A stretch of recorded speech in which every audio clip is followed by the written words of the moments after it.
Marilla's maid had her own plump mare to ride. The few farm wives among them did not seem to mind too much, but nearly half their number were women who possessed lands and manors and palaces, and most of the rest could have afforded to buy an estate, if not two or three. They included two goldsmiths, three weavers who owned over 400 looms between them, a woman whose manufactories produced a tenth of all the lacquerware Ebou Dar produced, and a banker. They walked, their possessions strapped to their backs, while their horses bore pack saddles laden with food. There was real need. Every last coin in everyone's purse had been pulled together and given into Nineve's tight-fisted keeping, but all might not be sufficient to buy food, fodder, and lodgings for so large a party all the way to Camelin. They did not seem to understand. They complained loudly and incessantly through the first day's march. Loudest of all was a slim lady with a thin scar on one cheek, a stern-faced woman named Malian, who was nearly bent double under the weight of a huge bundle containing a dozen or more dresses and all the changes that went with them. When they made camp that first night, with their cook fires glowing in the twilight and everyone full of beans and bread, if not entirely satisfied with them, Malian gathered the noblewomen around her, their silks more than travel-stained. The craftswomen joined in too, and the banker and the farmers stood close. Before Malian could say a word, Rihanna strode into the group, her face full of smile lines in plain brown woolens, with her skirts sewn up on the left to expose bright layered petticoats. She might have been one of the farm women. "If you wish to go home," she announced in that surprisingly high voice, "you may do so at any time. I regret that we must keep your horses, though. You will be paid for them as soon as can be arranged. If you choose to remain, please remember that the rules of the farm still apply." A number of the women around her gaped. Malian was not alone in opening her mouth angrily. Alice just seemed to appear at Rihanna's side, fists planted on her hips. She was not smiling now. "I said the last 10 to be ready would do the washing up," she told them firmly. And she named them off. Gillian, a plump goldsmith, Nicella, the cool-eyed banker, and all 8 of the nobles. They stood staring at her until she clapped her hands and said, "Don't make me invoke the rule on failure to do your share of the chores." Malian, wide-eyed and muttering in disbelief, was the last to dart off and begin gathering dirty bowls. But the next morning she pared her bundle down, leaving lace-trimmed silk dresses and shifts to be trampled on the hillside as they departed. Elaine continued to expect an explosion, but Rihanna kept a firm hand on them, Elise kept a firmer, and if Malian and the others glared and muttered over the grease stains that grew on their clothes day by day, Rihanna had only to speak a few words to send them to their work. Elise only had to clap her hands. If the rest of the journey could have gone as smoothly, Elaine would have been willing to join those women in their greasy labors. Long before reaching Camelin, she knew that for a fact. Once they reached the first narrow, dusty road, little more than cart track, farms began to appear, thatched stone houses and barns clinging to the hillsides, or nestled in hollows. From then on, whether the land was hilly or flat, forested or cleared, they rarely spent many hours beyond sight of a farm or a village. At each of those, while the local folk goggled at the very strange strangers, Elaine tried to learn how much support House Strakand had, and what concerned the people most. Addressing those concerns would be important in making her claim to the throne strong enough to stand, as important as the backing of other houses. She heard a great deal, if not always what she wished to hear. Andorrans claimed the right to speak their minds to the Queen herself. They were hardly shy with a young noblewoman, no matter how peculiar her traveling companions. In a village called Domelian, where 3 mills sat beside a small river shrunken to leave their tall water wheels dry, the square-jawed innkeeper at the Golden Sheaves allowed as how he thought Morghese had been a good queen, the best that could be, the best that ever was. "Her daughter might have been a good ruler too, I suppose," he muttered, thumbing his chin. "Pity the dragon reborn killed them. I suppose he had to. The prophecies or some such. But he had no call to dry up the rivers, now did he? How much grain did you say your horses need, my lady? It's dreadful dear, mind. A hard-faced woman in a worn brown dress that hung on her as if she had lost weight surveyed a field surrounded by a low stone wall where the hot wind sent sheets of dust marching into the woods. The other farms around Berry Hill looked as bad or worse. That dragon reborn's got no right to do this to us. Now has he? I ask you. She spat and frowned up at Elaine in her saddle. The throne? Oh, Dylan's as good as any now Morgaze and her girl are dead. Some around here still speak up for Nayan or Elenia, but I'm for Dylan. Any lookout, Canelin's a long way off. I've got crops to worry about, if I ever make another crop. Oh, it's true, my lady, so it is. Elaine's alive, a gnarled old carpenter told her in Forel Market. He was bald as a leather egg, his fingers twisted with age. But the work standing among the shavings and sawdust that littered his shop looked as fine as any Elaine had seen. She was the only person in the shop besides him. From the look of the village, half the residents had left. The Dragon Reborn is having her brought to Camelin so he can put the rose crown on her head himself, he allowed. The news is all over. Didn't right, if you ask me. He's one of them black-eyed Aiel men, I hear. We ought to march on Camelin and drive him and all them Aiel back where they come from. Then Elaine can claim the throne her own self, if Dylan lets her keep it anyway. Elaine heard a great deal about Rand, rumors ranging from him swearing fealty to Elida to him being the king of Ilion of all things. In Andor, he was blamed for everything bad that happened for the last 2 or 3 years, including stillbirths and broken legs, infestations of grasshoppers, 2-headed calves, and 3-legged chickens. And even people who thought her mother had ruined the country and an end to the reign of House Trakand was good riddance, still believed Rand al'Thor an invader. The Dragon Reborn was supposed to fight the Dark One at Sheol Ghul, and he should be driven out of Andor. Not what she had hoped to hear, not a bit of it. But she heard it all again and again. It was not a pleasant journey at all. It was one long lesson in one of Linny's favorite sayings. It isn't the stone you see that trips you on your nose. She thought a number of things beside the nobles might cause trouble, some sure to be explosions as great as the gateway.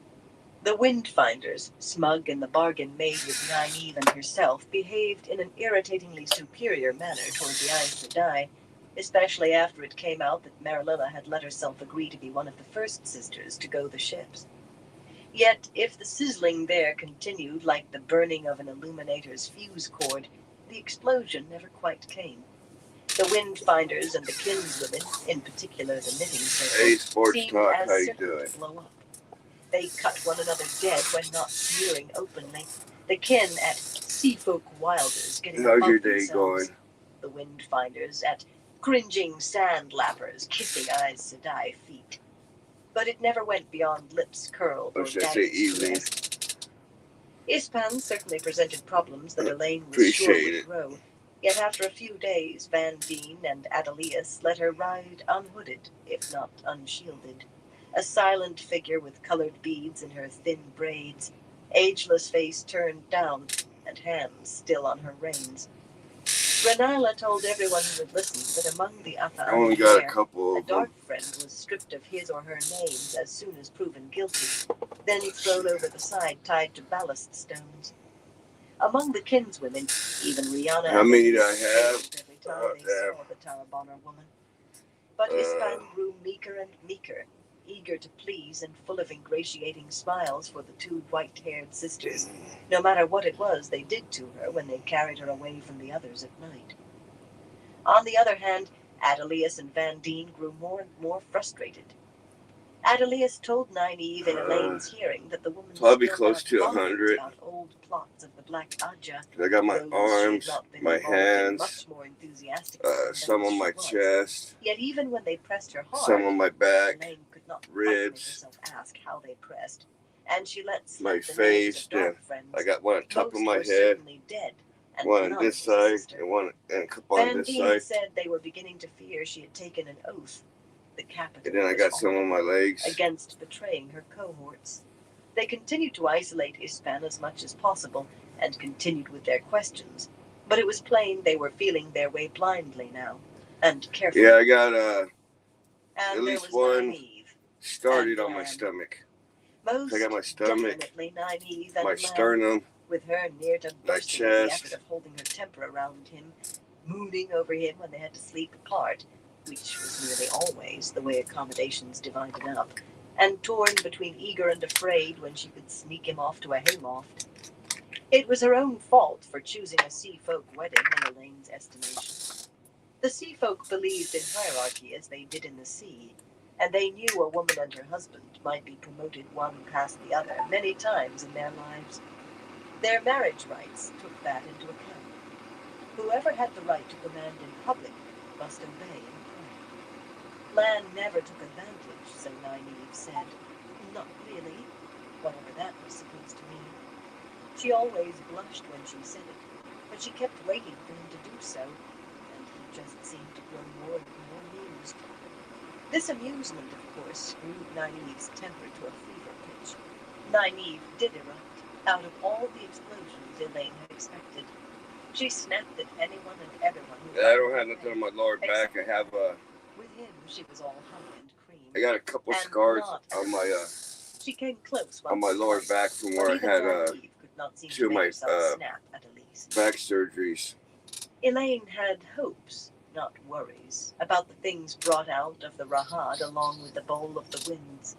Avienda helped her search, and so did Nynaeve once or twice, but she was entirely too slow and ginger about it and showed little skill at finding what they were searching for. They found no more Angreal, yet the collection of Turangreal grew once all the rubbish had been thrown away. Objects that only one power filled 5 entire hangars on the pack horses. Careful as Elaine was, though, her attempts to study them did not go so well. Spirit was the safest of the 5 powers. Unless, of course, Spirit happened to be... I appreciate it, sports talk. Yet at times she had to use other flows, as fine as she could weave. Sometimes her delicate probing did nothing, but her first touch at the thing that looked like a blacksmith's puzzle made of glass left her dizzy and unable to sleep for half the night. Well, the only hoop I have is touching what looked like that. a helmet made of These ones, not so much. Gave everyone within 20 paces a blinding headache, except for herself. And then there was the crimson rod that felt hot in a way. Sitting on the edge of her bed at an inn called the Wild Boar, she examined the smooth rod by the light of 2 polished brass lamps. Wrist thick and a foot long, it looked like stone, but felt firm rather than hard. She was since the helmet she had tried to do her studying away from the others. The heat of the rod made her think of fire. Not so much, no. She opened her eyes and sat it hurt whenever I sunlight streamed in at the window. She was in her shift, and Nynaeve, fully dressed, stood frowning down at her. Avienda and Brigitte were watching from beside the door. What happened? Elaine demanded, and Nynaeve shook her head grimly. You don't want to know. Her lips twitched. Avienda's face gave away nothing. Brigitte's mouth might have been a little tight, but the strongest emotion Elaine felt from her was a combination of relief and hilarity. I went to utmost not to roll on the bed. It was whenever I worked at a tattoo shop. I got it done. Well, actually, I got it done. What she had said or done. At a tattoo convention. I got it gauged up at kinswomen and windfinders as well at a shop I used to work at. But no one would tell her. After that, she decided I used to have to somewhere more my nipples pierced. Somewhere definitely more private. 9 days after their flight from taking them out. Clouds appeared in the sky, and a sprinkling of fat raindrops splashed dust. I had that done. I used to have my drizzle fell the next day, my tongue and the day pierced. after, a deluge kept them huddled in the houses and stables of Forum Market. That night, the rain turned to sleet, and by morning, big cars of snow drifted from a cloud-dark sky. More than halfway to Camelin, Elaine began to wonder whether they could make it in 2 weeks from where they stood. With the snow, clothes became a worry. Elaine blamed herself for not thinking of the fact that everyone might need warm clothes before they reached their destination. Nynaeve blamed herself for not thinking of it. Marilla thought she was at fault, and Rihanna thought she was. They actually stood in the main street of Coral Market that morning with snowflakes drifting down on their heads, arguing over who could claim the blame. Elaine was not sure which of them saw the absurdity first, who was the first to laugh, but all were laughing as they settled around the table in the White Swan to decide what to do. A solution turned out to be no laughing matter. Providing one warm coat or cloak for everyone would take a large bite out of their coin, if so many could be found.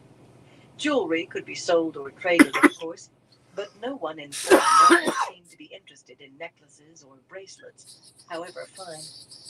Avienda solved that difficulty by producing a small sack that bulged with perfect gemstones, some quite large. Strangely, the same folk who had said with politeness that they had no use for the gems necklaces went round-eyed at the unset stones rolling about in Avienda's palm. Rihanna said they saw one as frippery, the other as well. Whatever their reasons, in return for 2 rubies of moderate size, 1 large moonstone, and a small fire drop, the people of Foral Market were more than willing to provide as many thick woolens as their visitors desired, some of them hardly worn.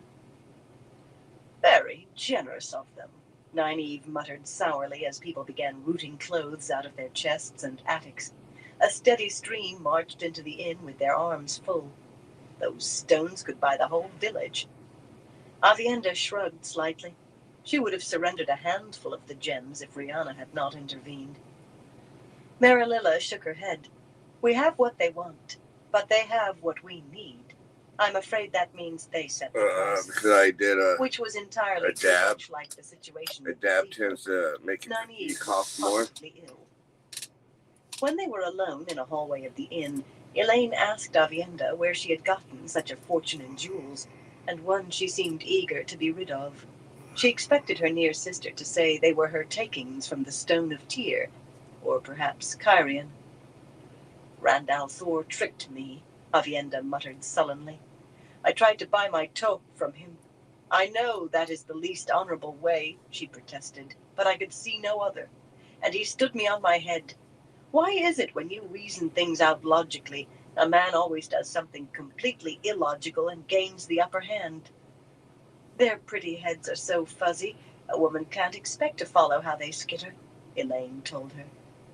She did not inquire what toque Avienda had tried to buy, or how the attempt had ended with her near sister possessing a sack full of rich gems. These things right Talking here. about Rand was hard enough without where that might lead. I see. Snow The unscrew and you can just take it out. At midday, with the snow flurries falling thicker by the minute, Renila strode down the stairs into the common room, proclaimed that her part of the bargain had been met, and demanded not only the bowl of the winds, but Marilla. The Grey sisters stared in consternation, and so did a great many others. The benches were filled with kinswomen taking their turn at the midday meal, and serving men and women ran to serve this third lot of meals. Renila did not keep her voice down, and every head in the common room swiveled toward her. You can begin your teaching now, Renila told the wide-eyed Aes Sedai. Up the ladder with you to my quarters. Marilla started to protest, but face suddenly cold, the windfinder to the mistress of the ships planted fists on her hips. When I give a command, Marilla Cian Devon, she said icily, I expect every hand on deck to jump. Now jump. Marilla did not precisely jump, but she did gather herself and go, with Renila practically chivying her up the stairs from behind. Given her promise, she had no other choice. Rihanna's face was aghast. Alice and stout Sumiko, still wearing her red belt. I normally just leave it in. In the days that followed, the only time I used to take it out is when I clean it. Streets of a village, or trying to find room for everyone Which at a farm. Once it's healed, you really don't have to do too much cleaning to it. But to follow another windfinder. That's about the only time I take it out. Other than that, I leave it in. And Marilla demonstrated unceasingly. The pale Kyrianan was markedly shorter than any of the dark seafolk women. Pierced for but so at first, long Marililla managed to stand taller by the sheer force of eyes. I forget it's in there most of the time. Soon, though, she began Or to you wear don't a feel it permanently in there. startled expression. Elaine learned that when they all had beds to sleep in, which they did not always, Marililla was sharing with Paul, her maid, and the 2 apprentice windfinders, Talan and Metara. What that said of Marililla's status, Elaine was not sure. Clearly, the windfinders did not put her on a level with the apprentices. They just expected her to do as she was told, when she was told, with no delays or equivocations. Rihanna remained appalled at the turn of events, but Elise and Sumiko were not the only ones among the kin to watch closely, not the only ones to nod thoughtfully. And suddenly another problem came to Elaine's notice. The kinswomen saw Ispan made more and more malleable in her captivity, but she was the prisoner of other Aes Sedai. The sea folk were not Aes Sedai, and Marililla not a prisoner, yet she was starting to jump when Renila issued a command, or for that matter when Dorilla or Kyra, or Kyra's blood sister Tabrela did. Each of those was Windfinder to a clan wave mistress, and none of the others made her hop with such alacrity, but that was enough. More and more of the kin slid from horrified gaping to thoughtful observation. Perhaps Aes Sedai were not a different flesh after all. If Aes Sedai were just women like themselves, why should they subject themselves once more to the rigors of the Tower, to Aes Sedai authority and Aes Sedai discipline? Had they not survived very well on their own? Some for more years than any of the older sisters were quite ready to believe. Elaine could practically see the idea forming in their heads. When she mentioned it to Nynaeve, though, Nynaeve just muttered, more when it pierced it the second time, it bled a little bit. But other than that, it really don't bleed all that much. Those who have a chance at a shawl will still want it. And for the rest, I don't see why they shouldn't grow some backbone. Elaine refrained from mentioning Nynaeve's complaints about Sumiko, who had certainly grown backbone. Sumiko had criticized several of Nynaeve's healing weaves as clumsy, and Elaine had thought Nynaeve was going to have apoplexy on the spot. In any case, there's no need to tell Egwene about this, if she's there. Any of it. She has enough on the plate. Not very much. Without doubt, any of it referred to Marililla and the Windfinders. They were in their shifts, seated on their bed on the second floor of the new plough, with the twisted ring dream terangrial hanging about their necks, Elaine's on a simple leather cord, Nynaeve alongside Lan's heavy signet ring on a narrow golden chain. Avienda and Brigitte, sat on 2 of their clothing chests. Standing guard, they called it, until she and Nynaeve returned from the world of dreams. Both wore their cloaks until they could climb under the blankets. The new plough was definitely not new. Cracks spidered across the plastered walls, and unfortunate drafts crept in everywhere. The room itself was small, and the chests and stacked bundles left room for little beyond the bed and washstand.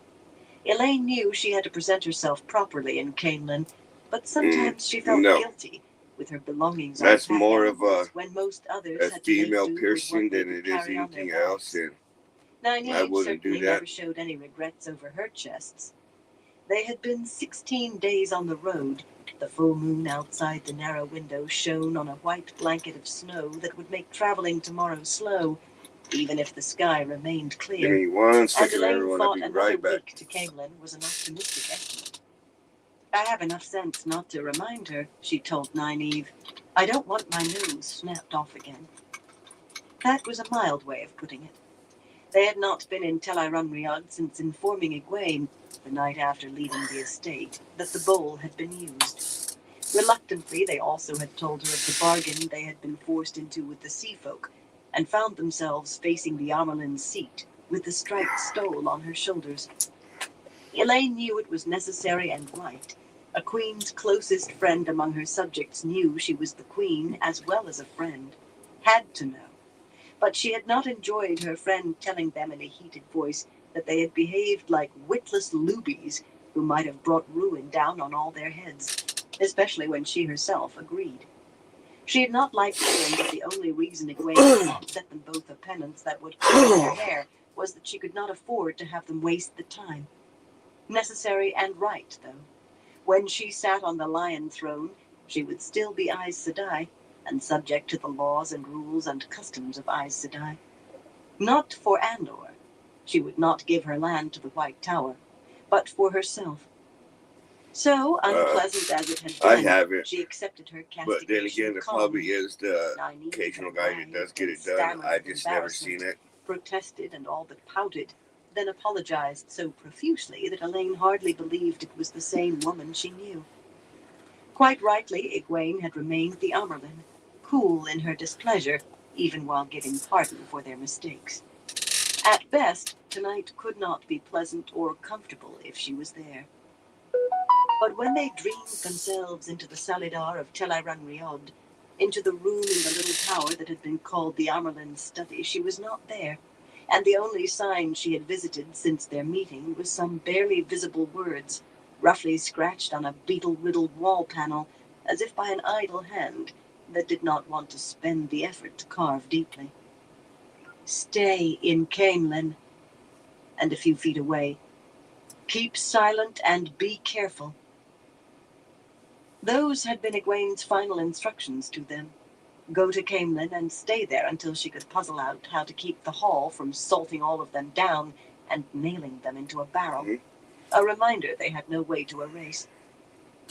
Embracing Saidar, Elaine channeled to leave her own message, the number 15 seemingly scratched on the heavy table that had been Egwene's writing desk. Inverting the weave and tying it off meant that only someone who ran her fingers I didn't say it was only a female thing. I just said it's primarily it would not females take that get 15 it. days to reach Caemlyn, but more than a week, she was certain. Nynaeve strode to the window and peered out both ways, careful not to put her head out through the open casement. It was night out there as in the waking world, a full moon gleaming on bright snow, though the air did not feel cold. No one else should be there except them, and if anyone was, it was someone to avoid. I hope she isn't having trouble with her plans, she muttered. She told us not to mention anything to each other, Nynaeve. A secret spoken finds wings. That had been another of Linny's many favorites. Nynaeve grimaced over her shoulder, then returned to peering down the narrow alley. I didn't say they couldn't get it done. I said I tended her as a child, changed it's her mainly swaddling, the females that smacked do her it. bottom a time or two, and now I have to leap when she snaps her fingers. It's hard. Elaine could not help herself. She snapped her fingers. Nynaeve spun so fast that she blurred, her face pop-eyed with horror. Her dress blurred too, from blue riding silks to an accepted banded white, to what she referred to as good, stout, Two Rivers wool, dark and thick. When she realized Egwene was not there, had not been listening, she almost fainted with relief. When they stepped back to their bodies and woke long enough to tell the others they could come to bed, Avienda certainly thought it a good joke, and Birgitte laughed as well. Nynaeve had her revenge, though. The next morning she woke Elaine with an icicle. Elaine's shrieks woke everybody else in the whole village. 3 days later, the first explosion came. Chapter 21. Answering the Summons. The great winter tempest called the Cimaros continued to roll up out of the sea of storms, harsher than any in memory. Some said this year the Cimaros were trying to make up for the months of delay. Lightning crackled across the skies, enough to make the darkness patchy at night. Wind lashed the land and rain flailed it, turning all but the hardest roads to rivers of mud. Sometimes the mud froze after nightfall, but sunrise always brought a thaw, even under a gray sky, and the ground became bogs once more. Rand was surprised at how much all that hampered his plans. The Ashaman he had sent for came quickly, at mid-morning the next day, riding out of a gateway into a driving downpour that obscured the sun so that it might as well have been twilight. Through the hole in the air, snow fell back in Andor, fat white flakes swirling about thickly and hiding what lay behind them. Most of the men in the short column were bundled in heavy black cloaks, but the rain seemed to slip around them and their horses. It was not obvious, yet anyone who noticed would look twice, if not 3 times. Keeping dry required only a simple weave, so long as you did not mind flaunting what you were. But then, the black and white disc worked on a crimson circle on the breast of their cloaks did that. Even half hidden by the rain, there was a pride about them, an arrogance in the way they sat their saddles, a defiance. They gloried in what they were. Their commander, Charles Gedwin, was a few years older than Rand, of middling height and wearing the sword and dragon like Torvald, on a very well-cut, high-collared coat of the best black silk. His sword was mounted lushly with silver, his silver-worked sword belt fastened with a silver buckle shaped in a clenched fist. Gedwin termed himself Zorovan Mahale, in the old tongue, Storm Leader, whatever that was supposed to mean. It seemed appropriate to the weather, at least. Even so, he stood just inside the entrance to Rand's ornate green tent and scowled out at the cascading rain. A guard of mounted companions encircled the tent, no more than 30 paces away, yet they were barely visible. They might have been statues, ignoring the torrent. "How do you expect me to find anyone in this?" Gedwin muttered, glancing back over his shoulder at Rand. A tick late, he added, "My Lord Dragon." His eyes were hard and challenging, but they always were, whether looking at a man or a fence post. "Rothschild and I brought 8 dedicated and 40 soldiers, enough to destroy an army, or cow, 10 kings. We might even make an Aes Sedai blink," he said wryly. "Burn me, the pair of us could do a fair job alone, or you could. Why do you need anyone else?" "I expect you to obey, Gedwin," Rand said coldly. "Storm Leader." And Mono Rothschild, Gedwin's second, called himself Baijan Mahale, Attack Leader. What was Taim up to, creating new ranks? The important thing was that the man made weapons. The important thing was that the weapons stayed sane long enough to be used. "And I don't expect you to waste time questioning my orders."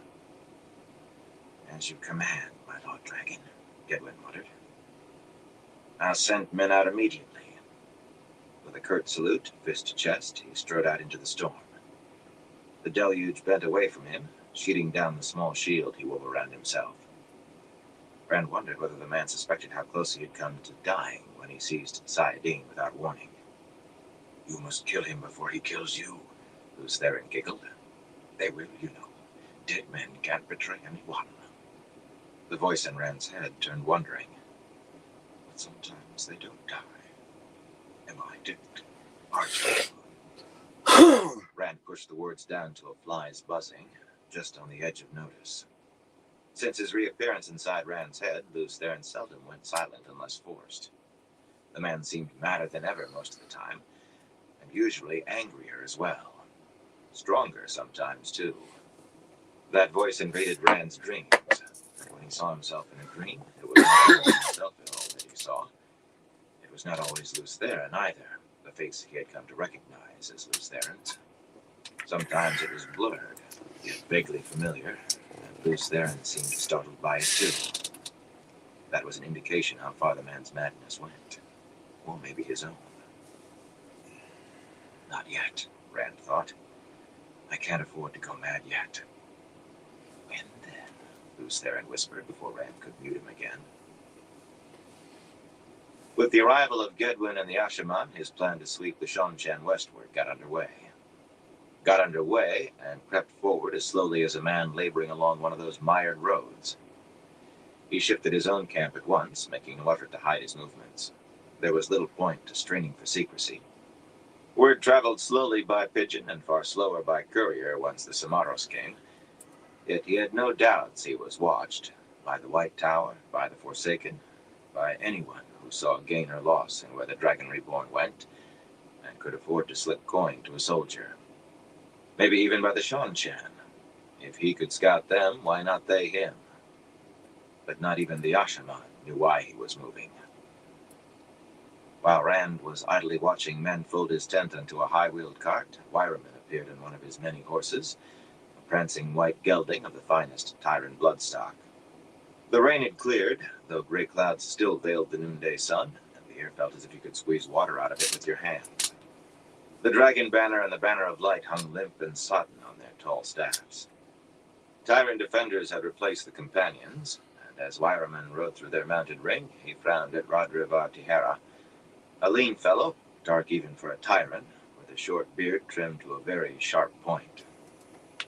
A very minor noble who had had to rise through his abilities, Tahara was punctilious in the extreme.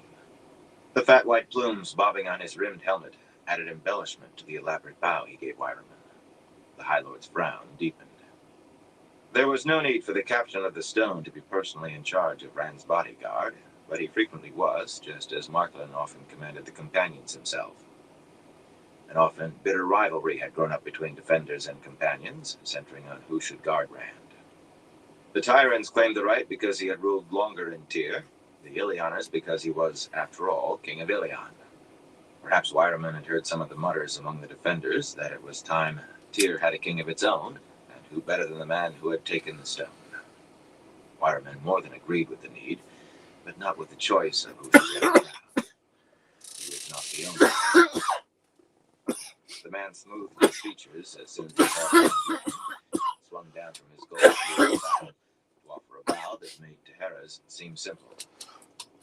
Iron-spined as he was, he could puff up and strut in his sleep, though he did grimace slightly at putting his polished boot into the mud. He wore a rain cape to keep the mist off his fine clothes, but even that was encrusted with gold embroidery and had a collar of sapphires. For all of Rand's coat of deep green silk with golden bees climbing the sleeves and lapels, anyone might have been forgiven for thinking the crown of swords belonged on the other's head, not his. My Lord Dragon, Wyraman intoned. I cannot express how happy I am to see you guarded by tyrants, my Lord Dragon. Surely the world would weep if anything untoward happened. He was too intelligent to come out and call the companions untrustworthy. By a hair, he was. Sooner or later it would, Rand said dryly, after a good part of it finished celebrating. I know how hard you'd cry, Wyraman. The fellow actually preened, stroking the point of his gray-streaked beard. He heard what he wanted to hear. Yes, my Lord Dragon, you can be assured of my constancy, Which is why I'm concerned by the orders your man brought me this morning. That was Adley. Many of the nobles thought pretending the Ashaman were merely Rand's servants would somehow make them less dangerous. Wise of you to send away Most of the Kyrianan. and the Illianers, of course. That goes without saying. I can even understand why you limit Gwayan on the others. Wyraman's boots squelched in the mud as he stepped nearer, and his voice took on a confiding tone. I do believe some of them, I wouldn't say plotted against you, but I think perhaps their loyalty has not always been without question. As mine is, without question. His voice shifted again, to strong and confident, a man concerned only with the needs of the one he served, the one who surely would make him the first king of Tyr. Allow me to bring all of my armsmen, my Lord Dragon. With them and the defenders, I can assure the honor of the Lord of the Morning and his safety. In all of the individual camps across the heath, wagons and carts were being loaded, horses saddled. Most tents were already down. The High Lady Rosanna was riding north, her banner heading a column large enough to raise havoc among the bandits and at least give the Shido pause, but not enough to plant notions in her head, especially not when half were Gwayams and Marakan's retainers mixed with defenders of the stone. Much the same applied to Spyra Naratan, riding eastward over the tall ridge with as many companions and men sworn to the others of the Council of Nine as his own liegemen, not to mention 100 more tailing behind on foot, some of the fellows who had surrendered in the woods beyond that ridge the day before. A surprising number had chosen to follow the Dragon Reborn, but Rand did not trust them enough to leave them together. Tolmaran was just starting south with the same kind of blend, and others would be marching off as soon as they had their carts and wagons loaded, each in a different direction, and none able to trust the men at their backs far enough for them to do more than follow the orders Rand had given. Bringing peace to Ilion was an important task, yet every last lord and lady regretted being sent away from the Dragon Reborn, plainly wondering whether it meant they had slipped in his trust.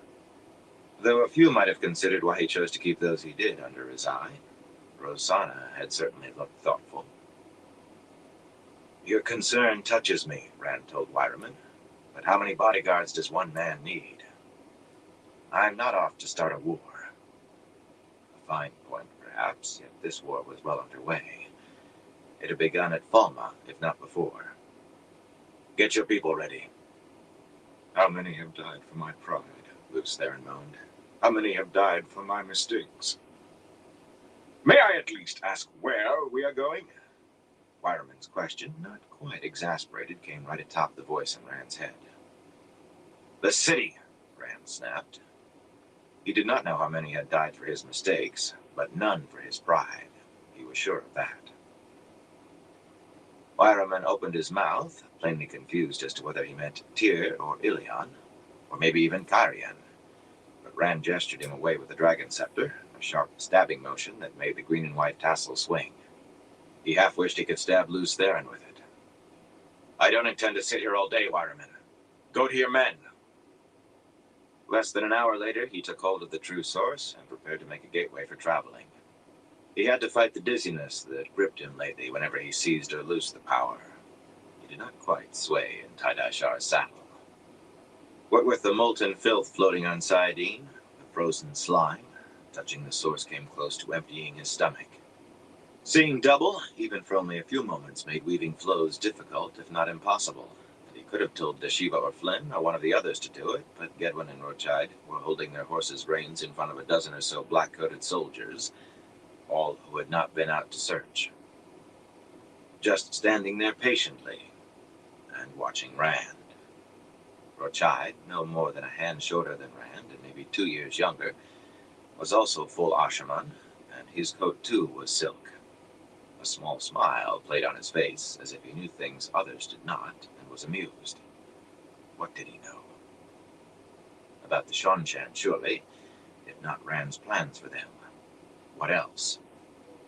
Maybe nothing, but Rand was not about to show any weakness in front of that pair. The dizziness faded quickly. The twins sighed a little more slowly, as it always did these last few weeks, and he completed the weave, then, without waiting, dug in his heels and rode through the opening that unfolded before him. The city he had meant was Ilion, though the gateway opened to the north of that city. Despite Wireman's supposed concerns, he hardly went unprotected and alone. Nearly 3,000 men rode through that tall square hole in the air, into rolling meadow land, not far from the broad muddy road that led down to the causeway of the Northern Star. Even when every lord had only been allowed a handful of armsmen, to men accustomed to leading 1,000, if not thousands, 100 or so were a handful. They added up. Tyrans and Kyrianen and Ilioners, defenders of the stone under Tihera, and companions under Marcolin, Ashaman healing Gedwin. The Ashaman who had come with him anyway. Deshiva and Flynn and the rest kept their horses close behind Rand. All but Narishma. Narishma had not come back yet. The man knew where to find him, but Rand did not like it. Each kind kept to themselves as much as possible. Gwayam and Marakan and Arakom rode with Wireman, all eyeing Rand more than where they were going. And Gregor and Panar, with 3 others of the Council of the Nine, leaning in their saddles to speak softly and uneasily among themselves. Samaradrid, with a knot of tight-faced Karianan lords behind him, watched Rand as closely as the tyrants did. Rand had chosen those who came with him as carefully as those he sent away, not always for the reasons others might have used. Had there been any onlookers, it would have been a brave display, with all their bright banners and pennants, and small Khan rising from some of the Karianans' backs. Bright and brave and very dangerous. Some had plotted against him, and he had learned that Samaradrid's House Maravin had old alliances with House Riotan, which stood in open rebellion against him in Kyrian. Samaradrid did not deny the connection, but he had not mentioned it before Rand heard either.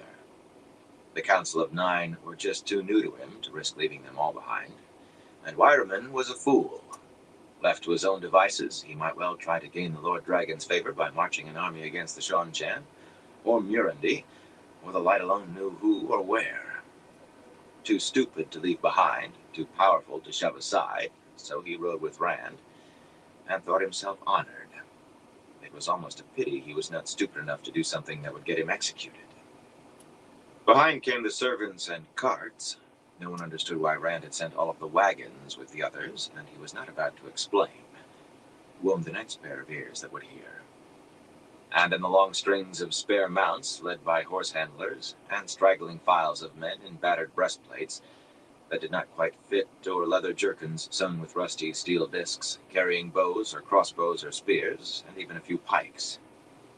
More of the fellows who had obeyed Lord Brenn's summons and decided against going home unarmed.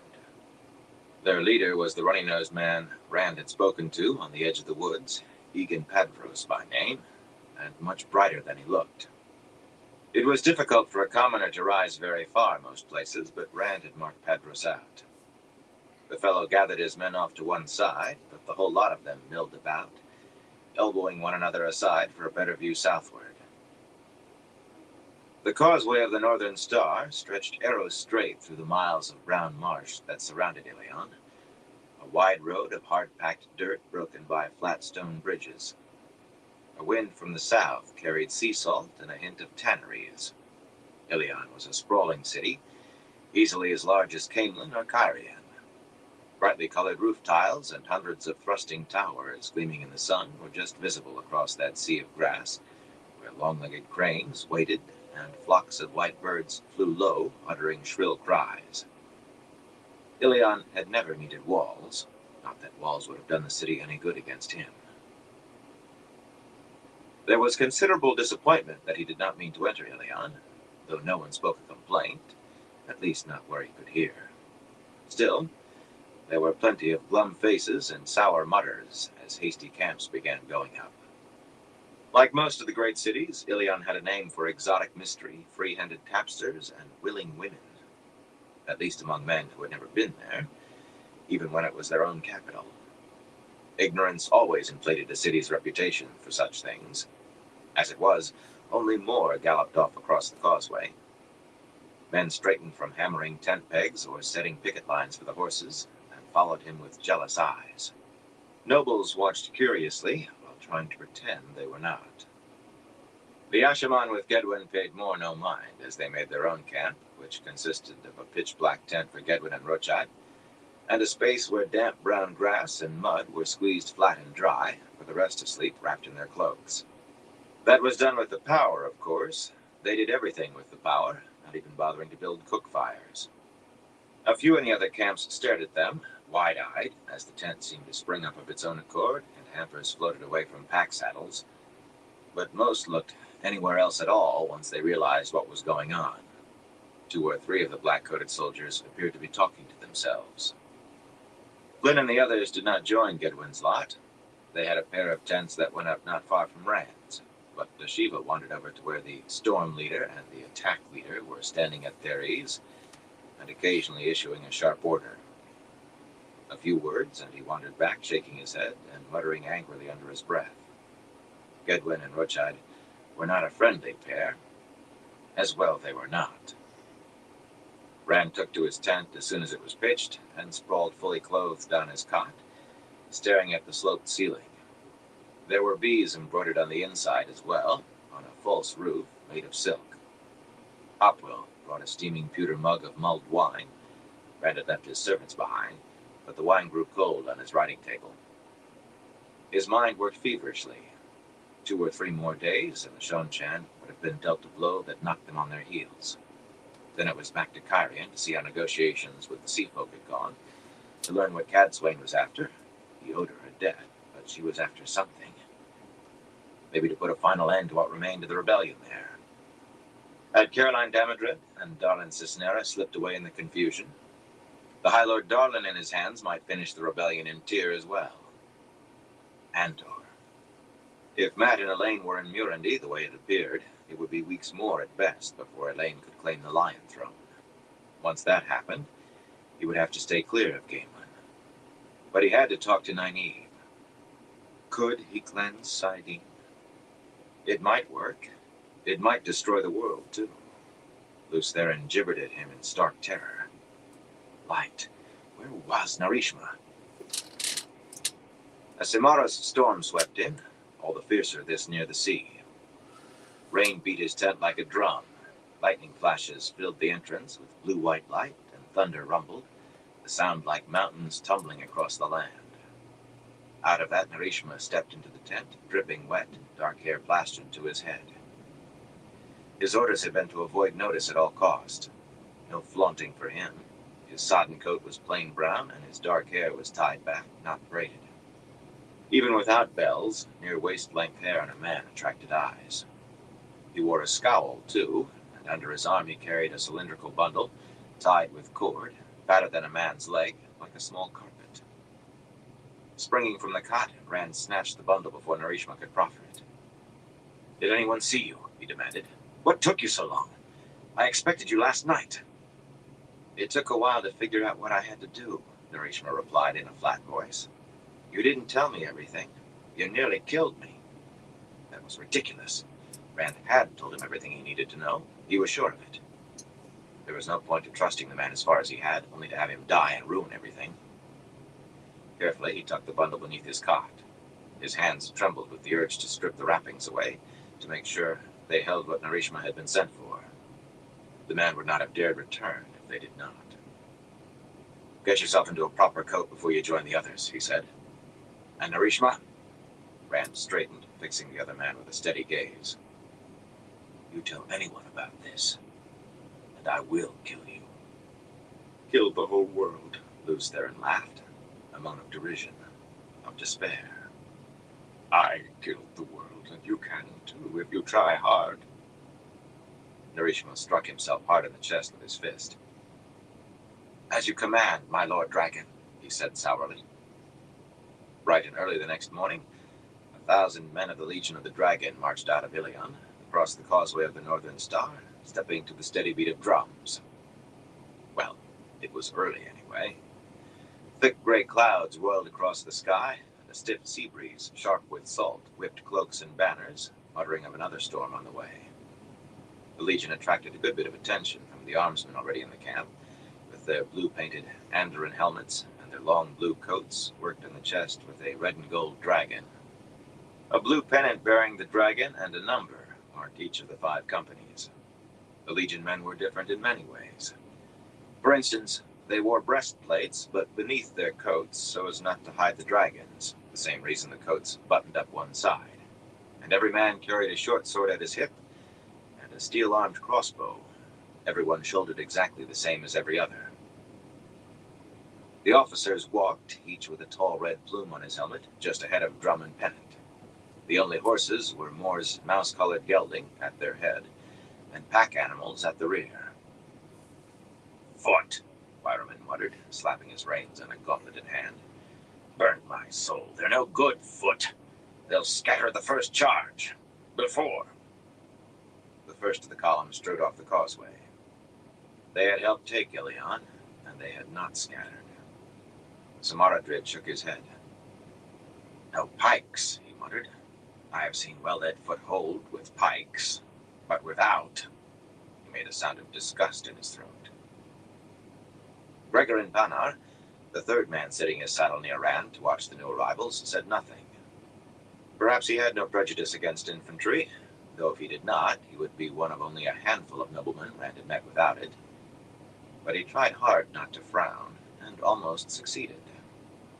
Everyone knew by now that the men with the dragon on their chests bore arms because they had chosen to follow Rand, chosen to follow the Dragon Reborn, for no other reason than that they wanted to.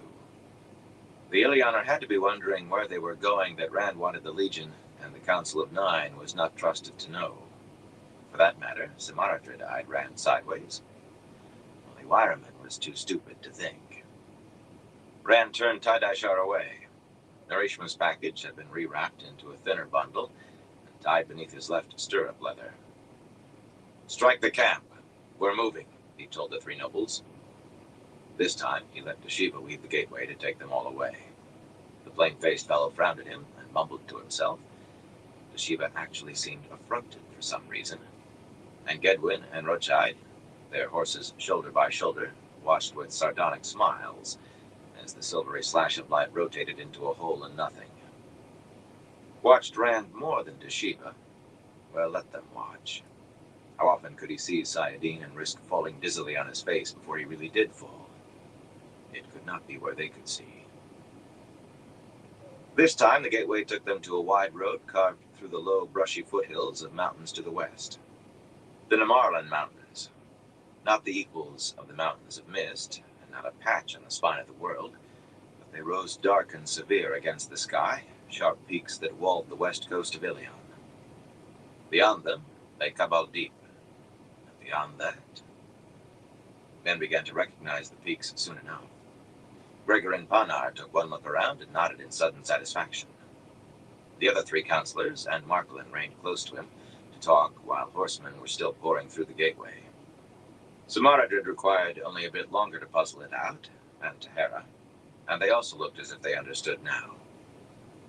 The Silver Road ran from the city to Lugard and carried all of the inland trade for the west. There was a gold road, too, that led to Farmatting. Roads and names alike dated from before there had been an Ilion. Centuries of wagon wheels, hooves, and boots had beaten them hard, and the Samaros could only skim them with mud. They were among the few reliable highways in Ilion for moving large groups of men in winter. Everyone knew about the Shonchan in Abu Dar by this time, though a good many of the tales Rand had heard among the armsmen made the invaders seem Trollocs' meaner cousins. If the Shonchan intended to strike into Ilion, the Silver Road was a good place to gather for defense. Samaradrid and the others thought they knew what he planned. He must have learned that the Shonchan were coming, and the Ashaman were there to destroy them when they did. Given the stories about the Shonchan, no one seemed too upset that left little for them to do.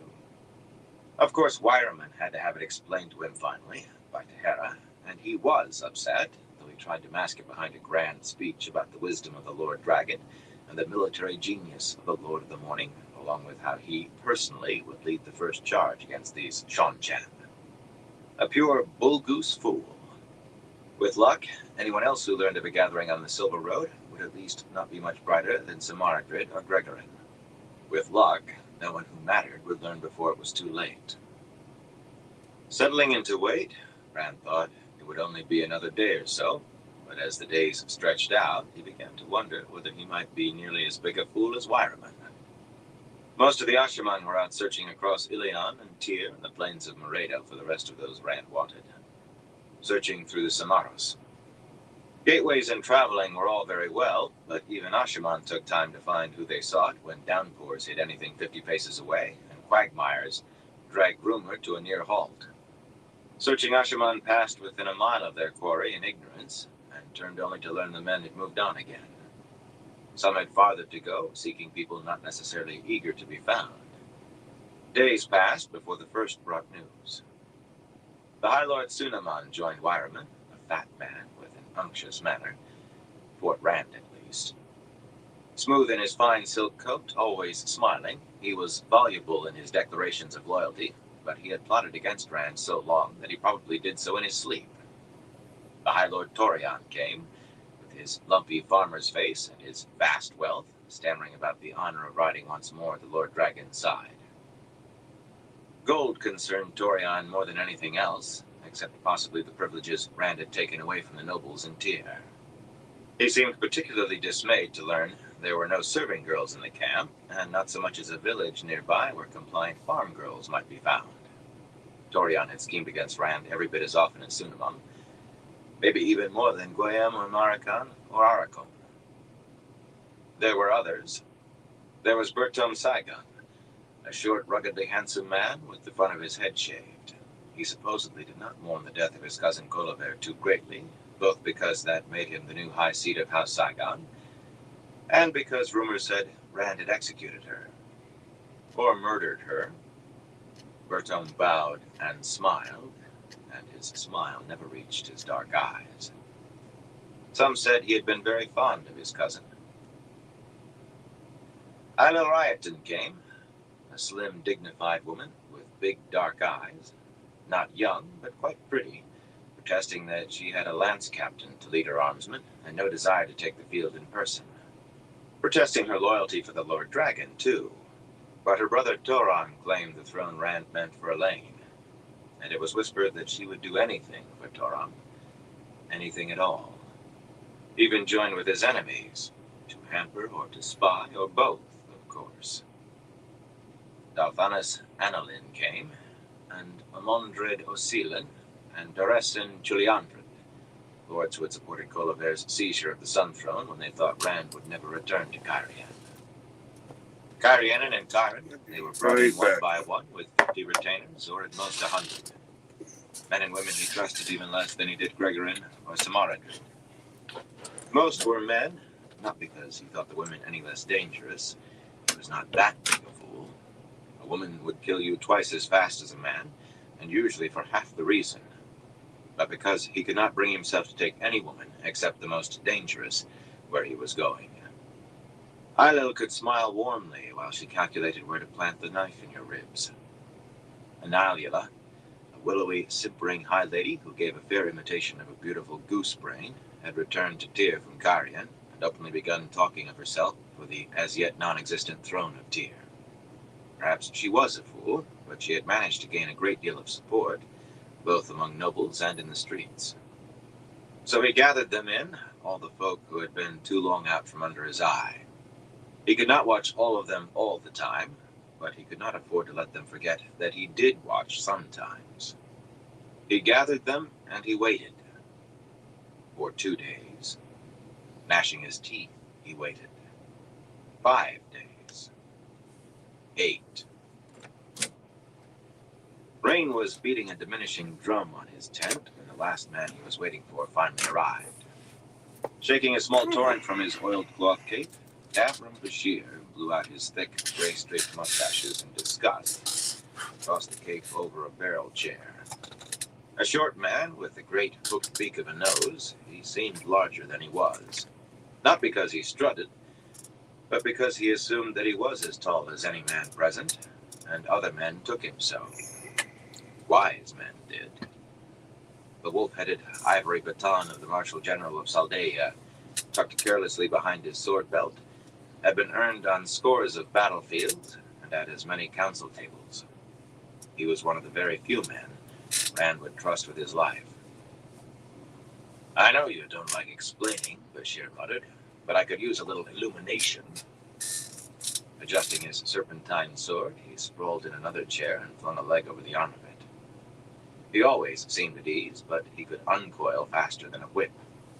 "That Ashaman fellow wouldn't say more than you needed me yesterday. Yet he said not to bring more than 1,000 men.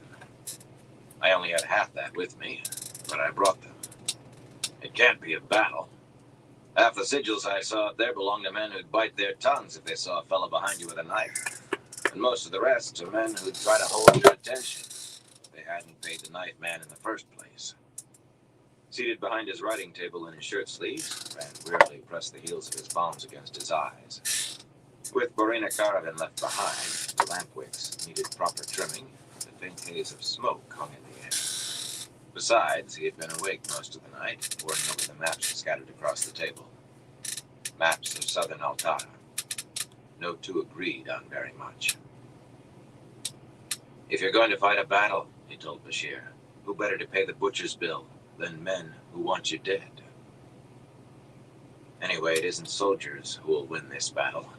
All they have to do is keep anybody from sneaking up on the Ashaman. What do you think of that?" Bashir snorted so hard that his heavy mustaches stirred. "I think it's a deadly stew, is what I think. Somebody's gonna choke to death on it. The light said it isn't us." And then he laughed, as if that were a fine joke. Luz Theron laughed, too. Chapter 22. Gathering Clouds.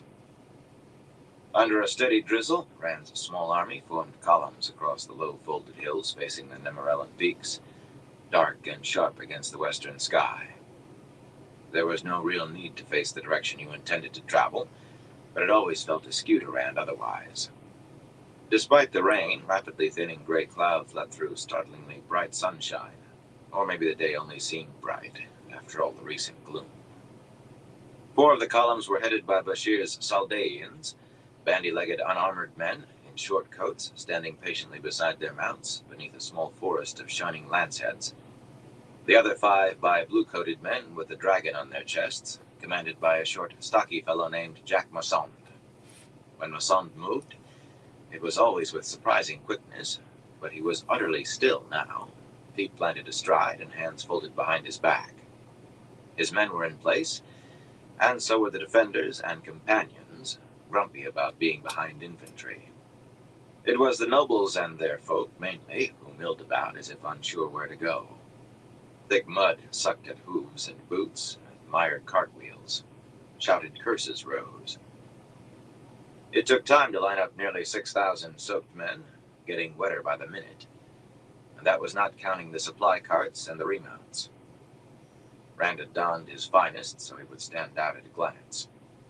A lick with the power had polished the dragon scepter's spearhead to mirror brightness, and another had burnished the crown of swords so the gold gleamed. The gilded dragon buckle of his sword belt caught the light, and so did the thread of gold embroidery that covered his blue silk coat.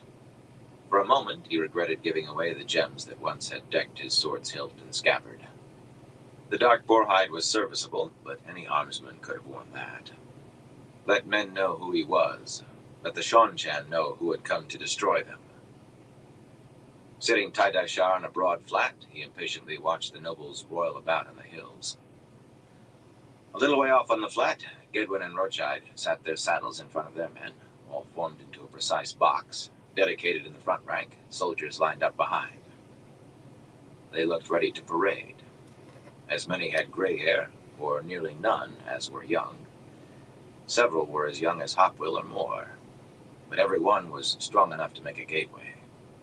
That had been a requirement. Flynn and Deshiva waited behind Rand in a casual cluster with Adley and Moore, Hopwill and Narishma. And a rigid pair of mounted bannermen, one Tyran and one Kyrienan, their breastplates and helmets and even their steel-backed gauntlets buffed and polished till they shone. The crimson banner of light and the long white dragon banner hung limp and dripping. Rand had assumed the power in his tent, where his momentary stagger would not be seen, and the sparse rain failed by an inch to touch him or his horse. The taint on Saidin felt especially heavy today, a thick, foul oil that oozed into his pores and stained his bones deep, stained his soul. He had thought himself accustomed to the vileness, after a fashion, yet today it was nauseating, stronger than the frozen fire and molten cold of Saidin itself. He held on to the source as often as possible now, accepting the vileness to avoid the new sickness of seizing it. It could be deadly if he let sickness distract him from that struggle. Maybe it was connected to the dizzy spells somehow. Light, he could not go mad yet, and he could not die. Not yet. There was too much still to be done. He pressed his left leg against Tidashar's flank just to feel the long bundle strapped beneath stirrup leather and scarlet saddlecloth. Every time he did that, something wriggled across the outside of the void. Anticipation, and maybe a touch of fear. Well trained, the gelding started to turn left, and Rand had to rein him back. When would the nobles sort themselves out? He ground his teeth in impatience. He could remember as a boy hearing men laugh that when rain fell in sunshine, the Dark One was beating Semirog. Some of that laughter had been uneasy, though, and scrawny old Sen Bui would always snarl that Semirog would be smarting and angry after that, and come for small boys who did not keep out of their elders' way. That had been enough to send Rand running, when he was little. He wished Semirog would come for him now, right that instant. He would make her weep. Nothing makes Semirog weep, Luz Theron muttered. She gives tears to others, but she has none for herself. Rand laughed softly. If she came today, he would make her weep. Her and the rest of the Forsaken together, if they came today. Most assuredly, he would make the Shonchan weep. Not everyone was pleased with the orders he had given. Sunamon's oily smile vanished when he thought Rand did not see. Torion had a flask in his saddlebags, no doubt brandy, or maybe several flasks, because he drank steadily and never appeared to run dry. Samaradrid and Marcolin and Tehera each appeared in front of Rand to protest the numbers with somber faces. A few years before, close on 6,000 men would have been army enough for any war. But they had seen armies in the tens of thousands now, hundreds of thousands, as in Arthur Hawkwing's day. And to go against the Shonchan, they wanted far more. He sent them away disgruntled. They did not understand that 50-odd Ashaman were as big a hammer as anyone could wish for.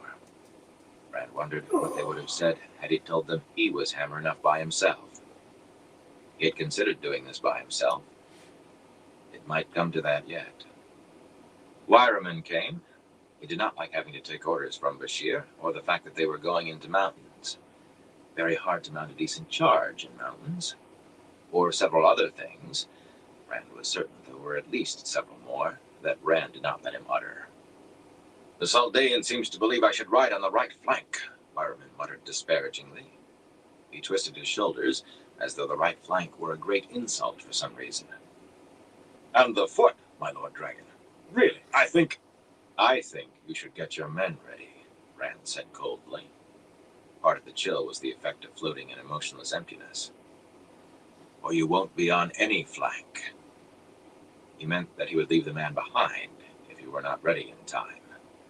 Surely such a fool could not make much trouble left in this remote spot with only a few armsmen. Rand would be back before he could ride to anything larger than a village. Blood drained from Wireman's face, though.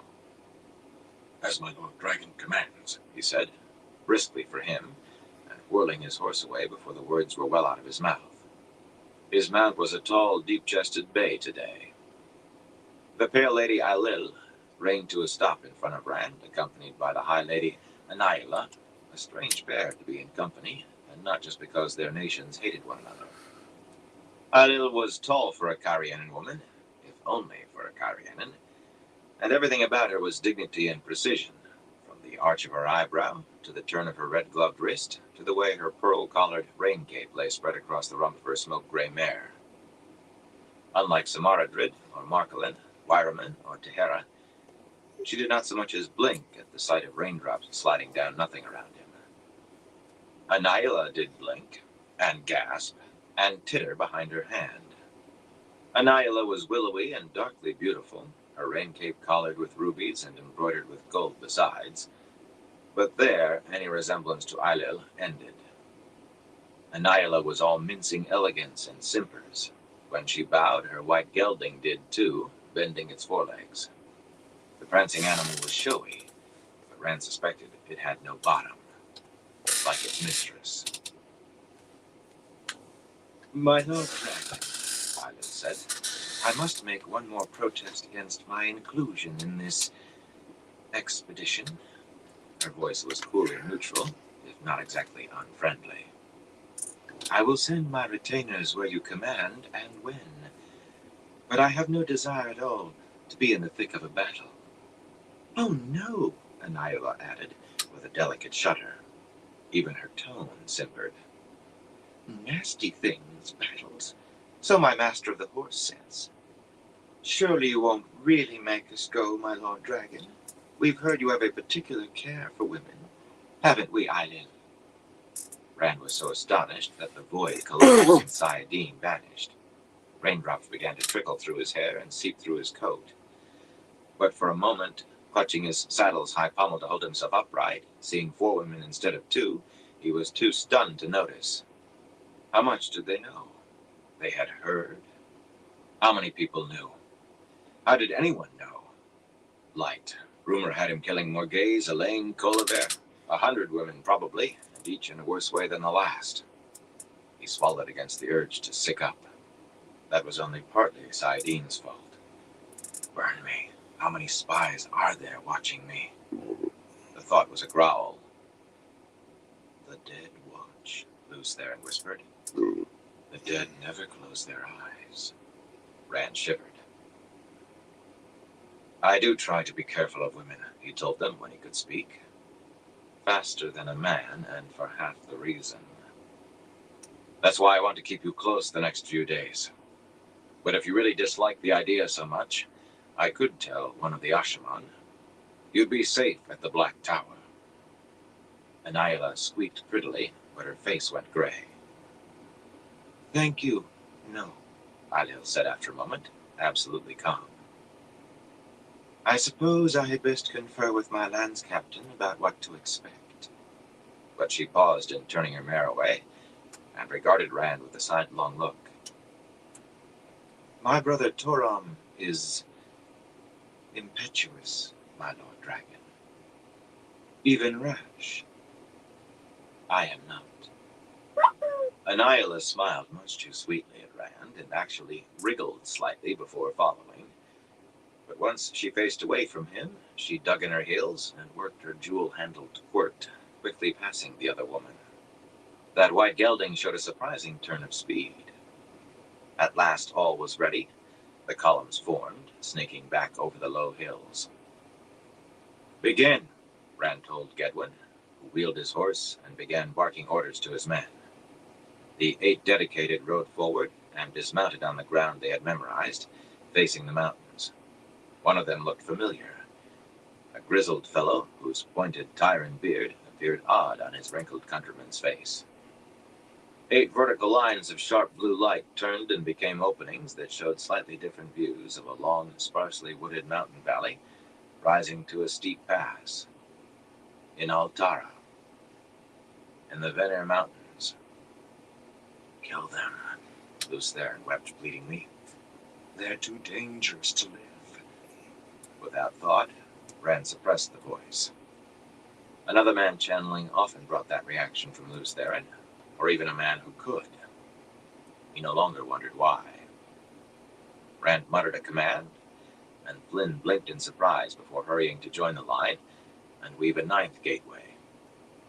None was as large as Rand could make, but any would pass a cart, if closely. He had intended to do that himself, but he did not want to chance seizing Saidin again in front of everyone. He noticed Gedwin and Rochide watching him, wearing identical knowing smiles. And Dashiva as well, frowning, lips moving as he talked to himself. Was it his imagination, or was Narishma eyeing him askance too? And Atli? More?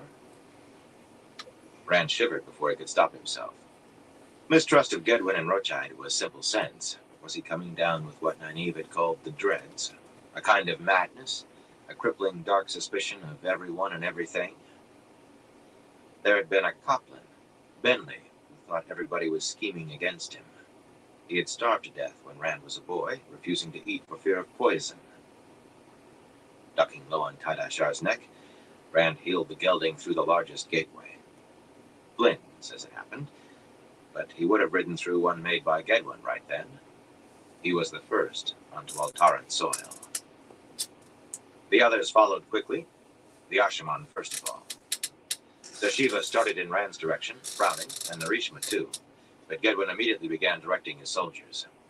One by one, they rushed forward, opened a gateway, and darted through, dragging their mounts behind them.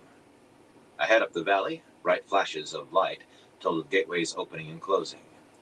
The Ashaman could travel short distances without first memorizing the ground they left from, and cover ground far easier than riding. In short order, only Gedwin and Rochide remained, aside from the dedicated holding the gateways. The others would be fanning out westward, searching for Shanchan. The Saldaeans were through from Ilion and mounting. Legion men spread into the trees at a trot, crossbows held ready. In this country, they could move as fast afoot as men on horseback. As the rest of the army began emerging, Rand rode up the valley in the direction the Ashaman had gone. Mountains rose high behind him, a wall fronting the deep. But west, the peaks ran almost to Abu Dar. He quickened the gelding's pace to a canter. Bashir caught him before he reached the pass. The man's bay was small. Most of the Saldaeans rode small horses, but quick. "No Shanchan here, it seems," he said almost idly, stroking his mustaches with a knuckle. "But there could have been. Denobi is likely to have my head on a pike soon enough for following a live dragon reborn. Much more a dead one." Rand scowled. Maybe he could take Flynn to watch his back, and Narishma, and Flynn had saved his life. The man had to be true. Men could change, though. And Narishma? Even after... He felt cold at the risk he had taken. Not the dreads. Narishma had proved true, but it still had been a mad risk. As mad as running from stairs he was not even sure were real. Running to where he had no notion what was waiting. Bashir was right, but Rand did not want to talk about it further. The slopes leading up into the pass were bare stone and boulders of all sizes, but among the natural stone lay weathered pieces of what must have once been a huge statue. Some were just recognizable as worked stone, others more so. A beringed hand, nearly big as his chest, gripping a sword hilt with a broken stub of blade wider than his hand. A great head. A woman with cracks across her face and a crown that seemed to be made of upthrusting daggers, some still whole. Who do you think she was? He asked.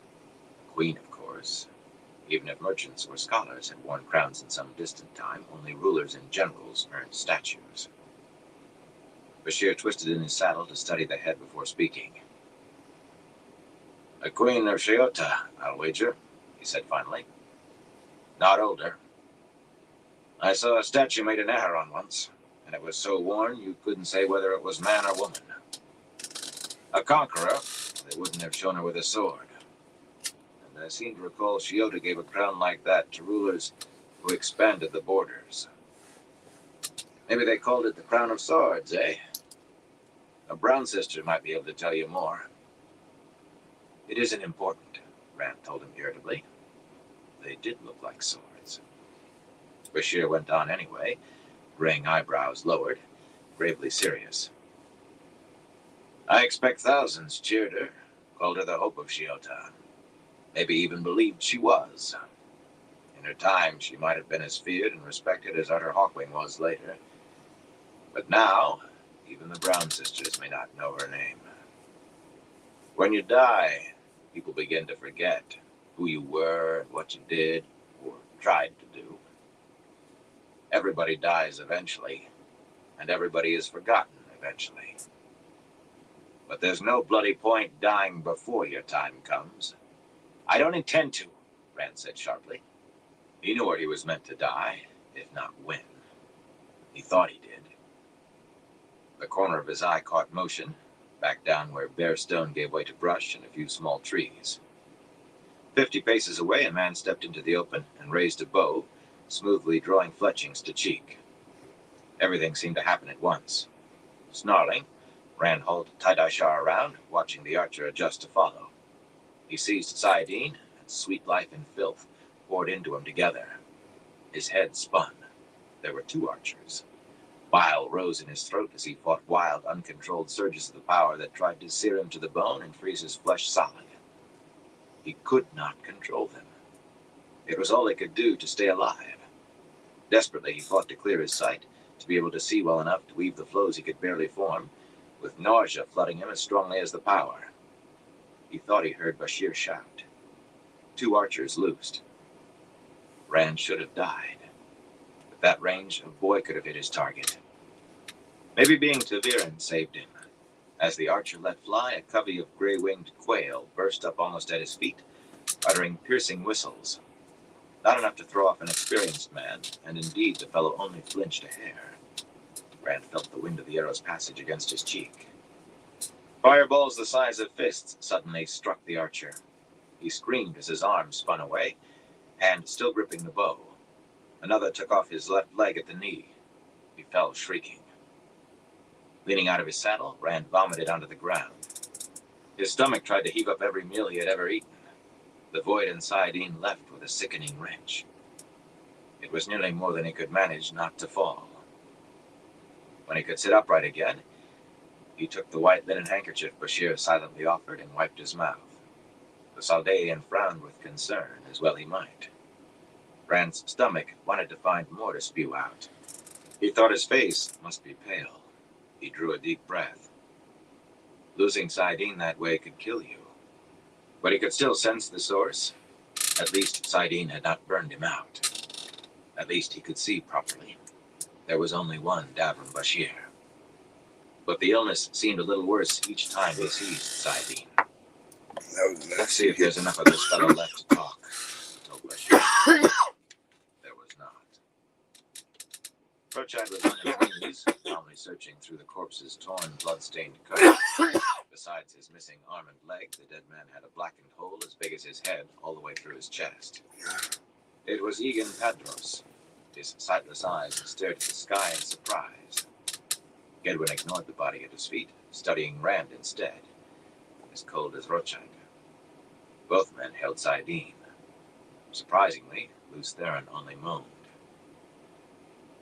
In a clatter of hooves on stone, Flynn and Arishma came galloping up the rise, followed by nearly 100 Saldaeans.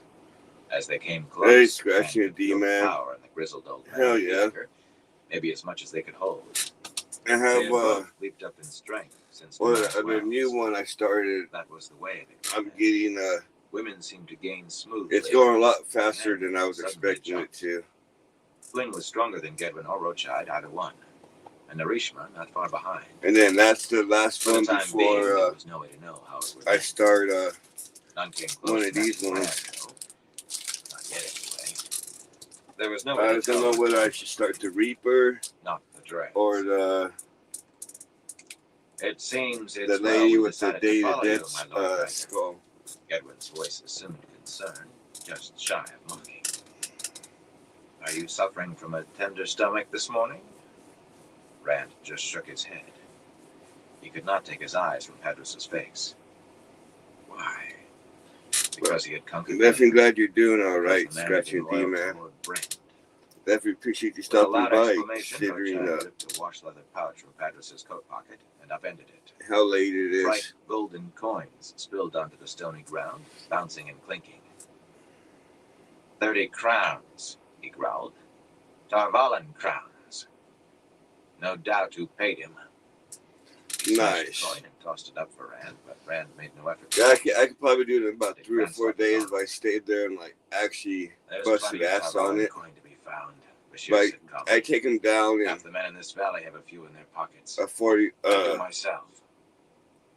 Gedwin and what you Rochard call it, Bashir a smiled 50 by behind his thick 40 I could mustaches. take down in probably about Or a at least week. showed teeth. But I usually only work on them like, Some of the Saldeans shifted uneasily in their saddles. I guess total throughout the whole day I probably work on them like Up where the 4 pass leveled off for a bit to 6 between the steep hours. mountain slopes, a slash of light Because I'll work on them for a good 2-3 hours. Top-knotted Shanaran in a plain Then black had to coat take a trotted break through, because pulling his my horse back behind starts him. hurting.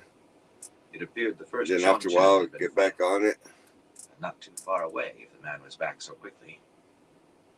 Time to move, Rand told Bashir. The man nodded, but he did not stir. Instead, he studied the two Ashaman standing near Padros. Hell They yeah. ignored him.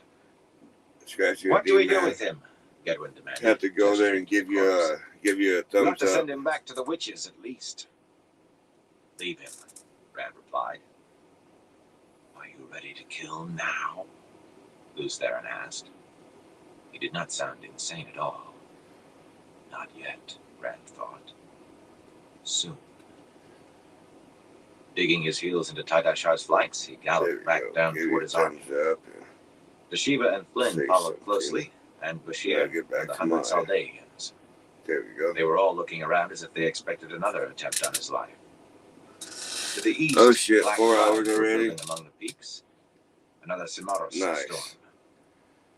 I just gotta get, The hilltop whatchamacallit, camp was well laid out, with a meandering stream close by for water and good lines of sight to the I likeliest want to range stream of me the doing it long too. mountain I just gotta figure out how to set the camera up. During 30 years in the ever-victorious army, he had made So I can get a hundreds of good camps. view of what I'm doing. He would as soon have felt pride in walking across a room without falling down. Nor did he feel pride in where he was. 30 years serving the Empress, might she live forever? And while there had been the occasional rebellion by some mad upstart with eyes on the crystal throne, the bulk of those years had been spent preparing for this. For 2 generations, while the great ships were built to carry the return, the ever-victorious army had trained and prepared. Bakun certainly had been proud when he learned he was to be one of the forerunners. Surely he could be forgiven dreams of retaking the lands stolen from Arthur Hawkwing's rightful heirs, even wild dreams to completing this new consolidation before the Karen came. Not such a wild dream after all, as it turned out, but not at all the way he had imagined. A returning patrol of 50 Tarabanner Lancers rode up the hillside, red and green stripes painted across their solid breastplates, veils of mail hiding their thick mustaches. They rode well, and even fought well, when they had decent leaders. More than 10 times as many were already among the cook fires or down the picket lines tending their mounts, and 3 patrols were still out. Bakun had never expected to find himself with well over half his command descendants of thieves. and ashamed of it. They would look you straight in the eyes. The patrol's commander bowed low to him as their muddy-legged horses passed, but many of the others went on talking in their peculiar accents, speaking too fast for Bakun to understand without listening hard. They had peculiar notions of discipline, too. Shaking his head, Bakun strode across to the Suldam's large tent. Larger than his, of necessity. 4 of them were sitting on stools outside, in their dark blue dresses with the forked lightning on the skirts, enjoying the sun during this break in the storms. Those were rare enough now. The gray-clad Damani sat at their feet, with Nereth braiding her pale hair. Talking to her as well, all of them joining in and laughing softly. The bracelet on the end of the silvery Edam's leash lay on the ground. Bakun grunted sourly. He had a favorite wolfhound back home, and even talked to him sometimes, but he never expected Nip to carry on a conversation. "Is she well?" he asked Nereth, not for the first time, or the 10th. "Is everything well with her?" The Damani dropped her eyes and went silent. "She is quite well, Captain Bakun." A square-faced woman, Nereth put the proper degree of respect into her voice, and not a whisker beyond. But she stroked the Damani's head soothingly while she talked. "Whatever the indisposition, it is gone now. A small thing in any case. Nothing to worry about." The Damani was trembling. Bakun grunted again, not far from the answer he had received before. Something had been wrong, though, back in Abu Dar, and not just with this Damani. The Suldam had all been as tight-lipped as clams, and the blood would not say anything, of course, not to the likes of him. But he had heard too many whispers. They said the Damani were all sick or insane. Light he had not seen a single one used around Abu Dar once the city was secured, not even for a victory display of skylights. And who had ever heard the like of that? "Well, I hope she," he began, and cut off as a rocket appeared, sweeping through the eastern pass. Its great leathery wings beat powerfully for height, and right above the hill it suddenly tilted and cut a tight circle, one wingtip pointed almost straight down. A thin red streamer fell away under the weight of a lead ball. Bakun swallowed a curse. The flyers were always showing off, but if this pair injured one of his men delivering their scouting report, he would have their hides no matter who he had to face to get them. He would not have wanted to fight without flyers to scout, but they were coddled like some blood's favorite pet. Arrow straight, the streamer plummeted. The lead weight struck the ground and bounced on the crest, almost beside the tall, thin message pole, which was too long to lower unless there was a message to send. Besides, when it was left down, somebody was always stepping a horse on the thing and breaking the join. Bakun strode straight to his tent, but his first lieutenant was already waiting with the mud-stained streamer and the message tube. Tyrus was a bony man, a head taller than him, with an unfortunate scrap of beard clinging to the point of his chin. The report rolled up in the thin metal tube. On a slip of paper Bakun could almost see through, was written simply. He had never been forced to ride on Rakan or Torakan, light be thanked, and the Empress, might she live forever, be praised. But he doubted it was easy to handle a pen in a saddle strapped to the back of a flying lizard. What it said made him flip open the lid of his small camp desk and write hurriedly. "There's a force not 10 miles east of here," he told Tyrus. 5 or 6 times our number. Flyers exaggerated sometimes, but not often by much. How had that many penetrated these mountains so far without being spotted before? He had seen the coast to the east, and he wanted his burial prayers paid before he tried a landing there. Burn his eyes, the flyers boasted they would see a flea move anywhere in the range. No reason to think they know we're here, but I'd not mind the few reinforcements. Tyrus laughed. "We'll give them a brush of the Damani, and that will be that if they outnumber us by 20 times. His only real fault was a touch of overconfidence. A good soldier, though. Yet they have a few Aes Sedai, Raccoon said quietly, hardly stumbling over the name as he stuffed the flyer's report back into the tube with his own brief message. He had not really believed anyone had let those free. Iris's face showed that he remembered the tales about an Aes Sedai weapon. The red streamer floated behind him as he ran with the message tube. Soon enough, tube and streamer were attached to the tip of the message pole, a tiny breeze stirring the long red strip 15 paces above the hill crest. Along the valley, outstretched wings still as death. Abruptly, one of the flyers swung down from the saddle and hung, upside down, below the Rockin's trailing claws. It made Raccoon's stomach hurt to watch. But her hand closed on the streamer, the pole flexed, then vibrated back upright as the message tube pulled free of the clip, and she scrambled back up as the creature climbed in slow circles. Raccoon thankfully put Rockin and flyers out of his mind as he surveyed the valley. Broad and long, nearly flat except for this hill, and surrounded by steeped wooded slopes, only a goat could enter, except by the passes in his sight. With the Damani, he could cut anybody to pieces before they managed to try attacking across that muddy meadow. He had passed word along, though. If the enemy came straight on, they would arrive before any possible reinforcements, by 3 days at best. How had they come this far unseen? He had missed the last battles of the consolidation by 200 years, but some of those rebellions had not been small. 2 years fighting on Marandalar, 30,000 dead, and 50 times that shipped back to the mainland as property. Taking notice of the strange kept a soldier alive. Ordering the camp struck and all signs of it cleared, he began moving his command to the forested slopes. Dark clouds were massing in the east. Another of those cursed storms was coming. Chapter 22. How you doing? Fog of War. I'm not sure how to pronounce your name, but welcome. No rain fell for the moment.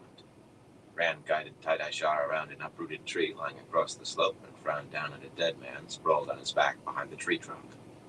The fellow was short and blocky, his face creased and his armor, all overlapping plates, lacquered blue and green.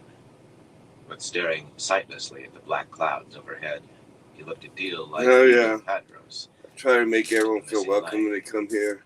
An officer. Try to keep it nice and a sword mellow. beside his outflung hand, an ivory hilt carved in the likeness of a woman, a lacquered helmet shaped like some huge insect's head, or two long, thin. I've been token up, dude. Uprooted trees and shattered ones, a fair number burning from end to end, littered the slope of the mountain for a good 500 paces. Bodies, too, men broken or ripped apart when Saidin harrowed the mountainside. Most wore steel veils across their faces and breastplates painted in horizontal stripes. I've been token up this whole time during my life. It's usually what it's for is end of the night, chill, smoke, listen to a good book. A horse could scream. Do you think the dead are silent? Luce Theron's laugh. I listen to some nonfiction. His voice. If it interests me, that is.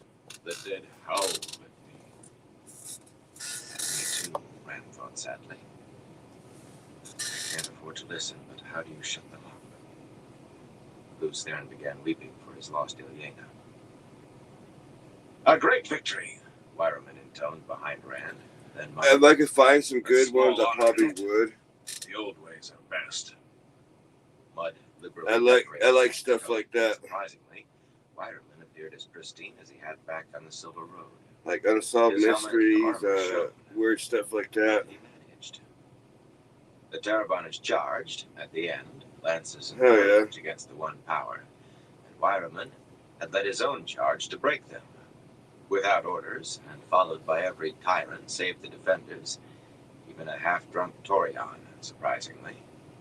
By Samara, Okay. and Gregor and Pana, too, with most of the Karianan and Illianers. Standing still had been hard by that time, and every man wanted to come to grips with something he actually could come to grips with. The Ashaman could have done it faster, if somewhat more messily. Rand had taken no part in the fighting, except to sit his saddle where men could see him. He had been afraid to seize the power. He did not dare display weakness for them to catch. Not a scrap. Luce Theron shivered with horror at the very idea. Equally surprising as Wireman's unsullied goat, Nyla rode with him, and for once not simpering. Her face was pinched and disapproving. Strangely, it did not spoil her looks nearly so much as her unctuous smiles did. She had not joined the charge herself, of course, any more than I did. But Anila's master of the horse had. The man was most definitely dead, with a Tarabana lance through his chest. She did not like that one bit. But why did she accompany Wireman? Just tyrants flocking together. Maybe. She had been with Sunaman, the last man had seen. Bashir walked his bay up the slope, picking his way around the dead while seeming to pay them no more mind than he did a splintered tree trunk or a burning stump. His helmet hung from his saddle, and his gauntlets were stuffed behind his sword belt. He was mud all down his right side, and his horse as well. Aracom's gone, he said. Flynn tried healing him. I don't think Aracom wanted to live like that. There's near 50 dead so far, and some of the rest might not survive. Anayala paled. Rand had seen her near Aracom, emptying herself. Dead commoners did not affect her so much. Rand felt a moment of pity. Not for her, and not very much for Aracom. For Min, though she was safely back in Carrion. Min had foretold Aracom from one of her viewings, and Wea, Marcus too. Whatever she had seen, I hoped it had not been anywhere near the reality. Most of the soldiers were off scouting again, but down in the broad meadow, gateways woven by Gedwin's dedicated was filling out the supply carts and the remounts. The men coming with them gaped as soon as they were clear enough to see. The muddy ground was not so well plowed as the mountainside, yet blackened furrows, 2 paces wide and 50 long, carved through the brown grass, and gaping holes a horse might not be able to leap. They had not found the Damani so far. Rand thought there had to be only one. More would have done considerably greater damage under the circumstances. Men moved around a number of small fires where water boiled for tea, among other things. For once, Tyrants, Karianan, and Ilianas mingled. Not just the commoners. Samaradrid was sharing his saddle flask with Gwayam, who wearily rubbed a hand over his bald head. Marakan and Kirill Drapaneos, a stork of a man whose square-cut beard looked odd on his narrow face, were squatting on their heels near one of the fires. Playing cards, by the look of it. Torian had a whole circle of laughing. I'll have to check that out. Though they might have been less amused by his jokes than by the way he swayed and rubbed at his potato nose.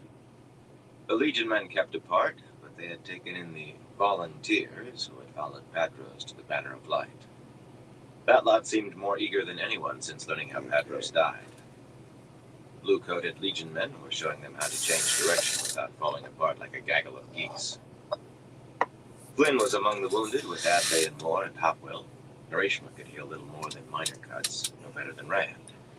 And Deshiva, not even that. Gedwin and Roachide stood talking well apart from anyone else, holding their horses by the reins atop the hill in the middle of the valley. The hill where they had expected to catch the Shang-Chan by surprise when they rushed out of Gateway. Near 50 dead and more to come, but it would have been above 200 without Flynn and the rest who could manage healing to one degree or another. Gedwin and Roachide had not wanted to dirty their hands and grimaced when Rand drove them to it. One of the dead was a soldier, and another soldier, a round-faced Kyrienan, sat slumped beside a fire with a dazed look that Rand hoped came from being tossed through the air by the ground erupting almost under his feet. Down there on the furrowed flats, Ailil was conferring with her lance captain, a pale little man called Denharid.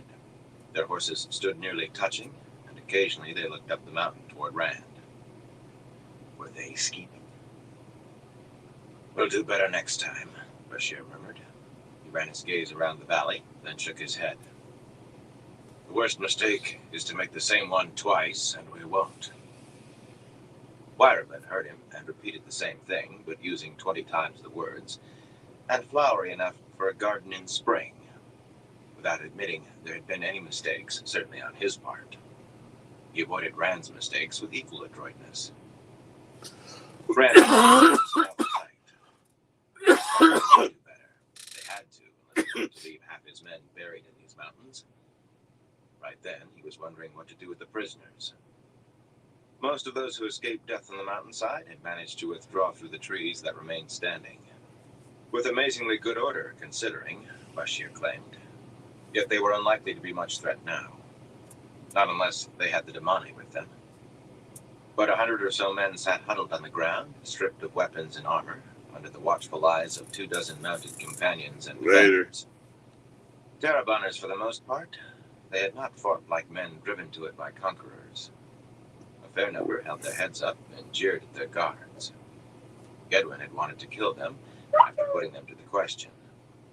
Wyraman did not care whether they had their throats slit, but he considered torture a waste of time. None of them would know anything useful, he maintained. There was not a one nobly born. Rand glanced at Bashir. Wyraman was still going on sonorously.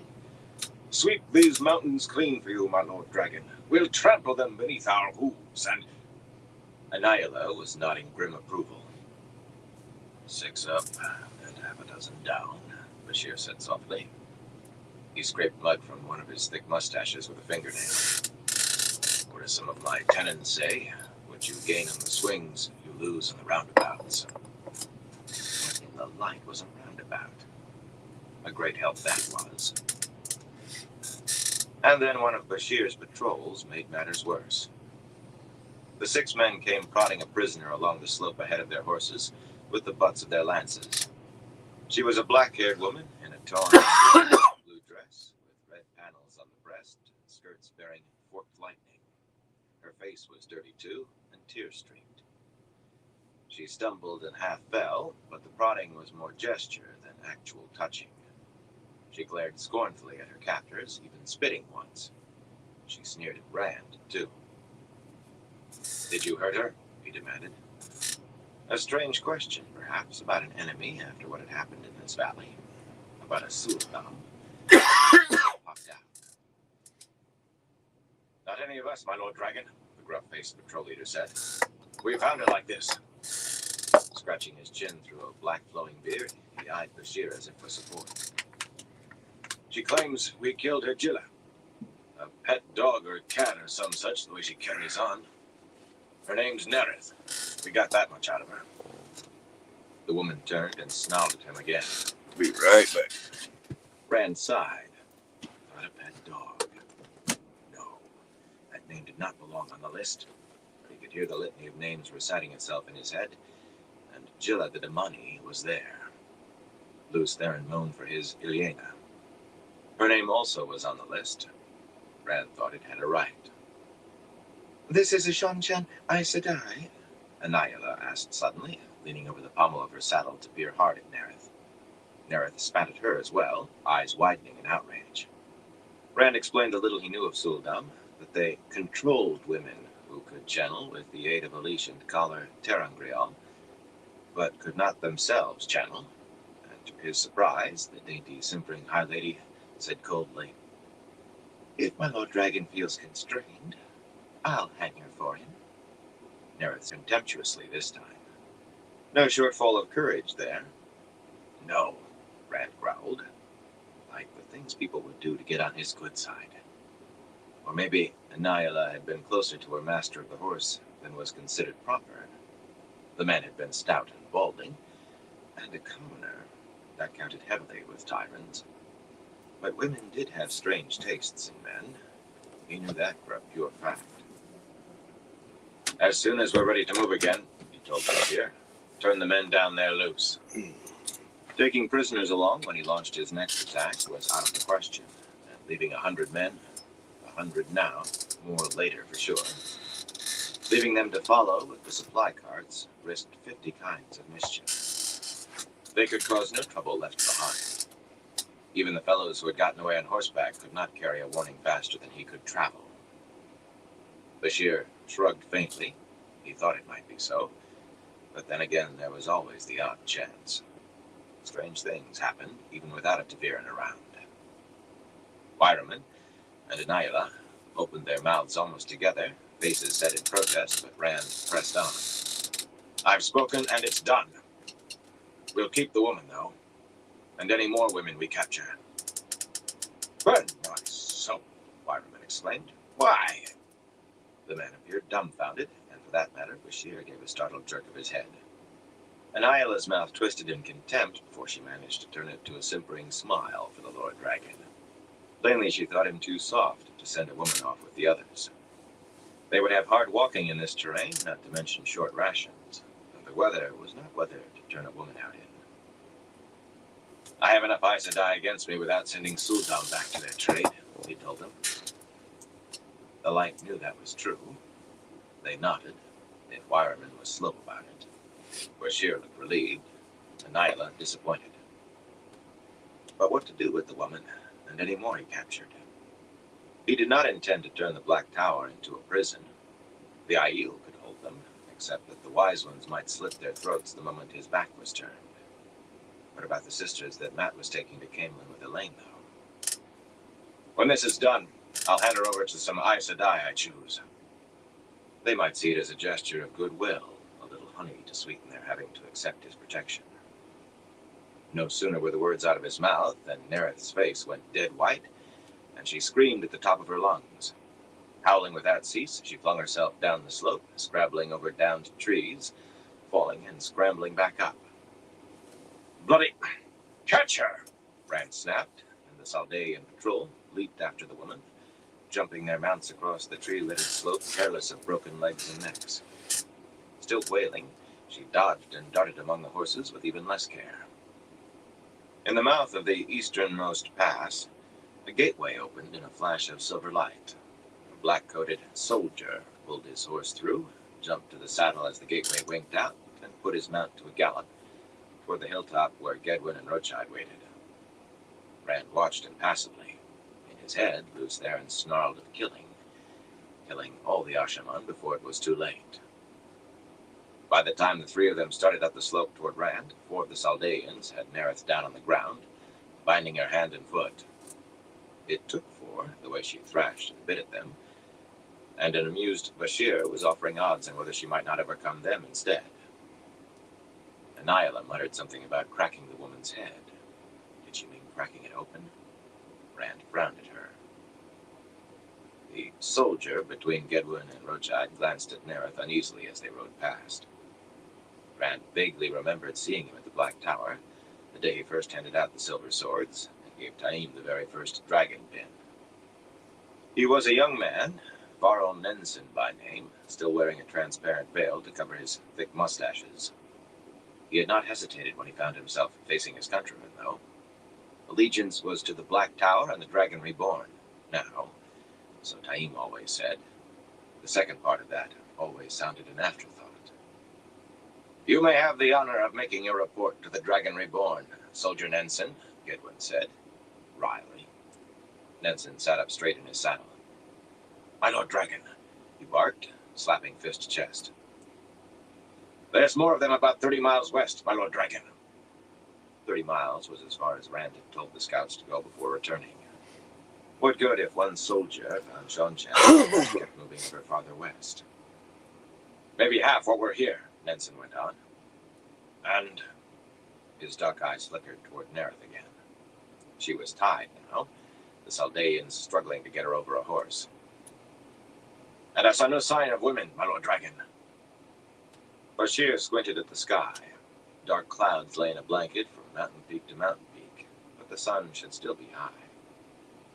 Time to feed the men before the rest return, he said, nodding in satisfaction.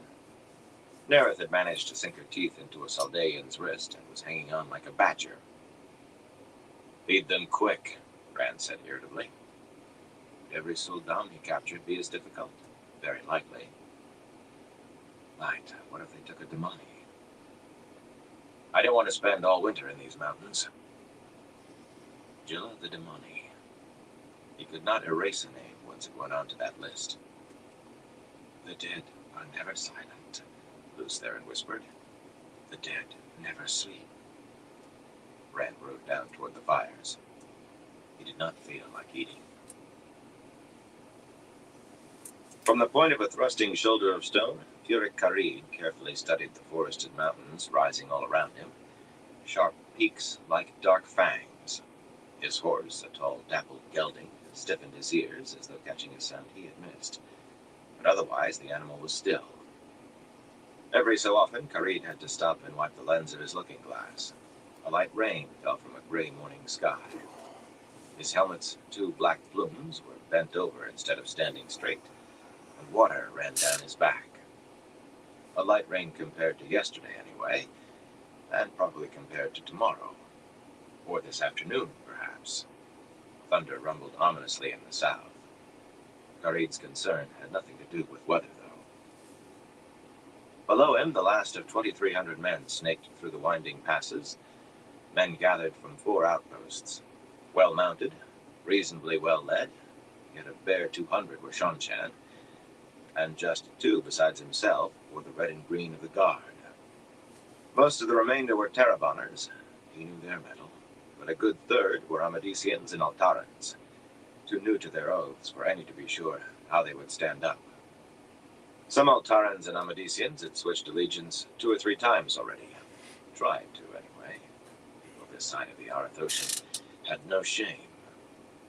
A dozen Suldam rode near the front of the column, and he wished all 12 had leashed Namanis walking by their horses instead of only 2. 50 paces farther on, the 10 men of the spearhead were watching the slopes above them, though not as carefully as they should have.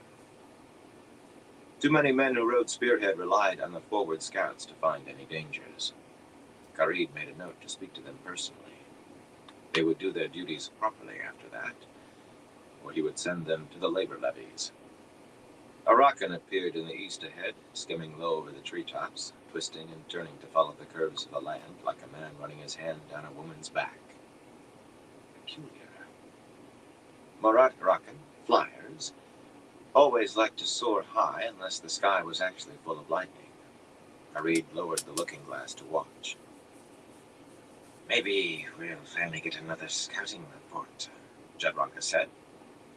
To the other officers waiting behind Karid, not to him. 3 of the 10 matched Karid's rank, yet few except the blood disturbed a man in the blood-red and nearly black-green of the Death Watch Guard. Not that many among the blood did.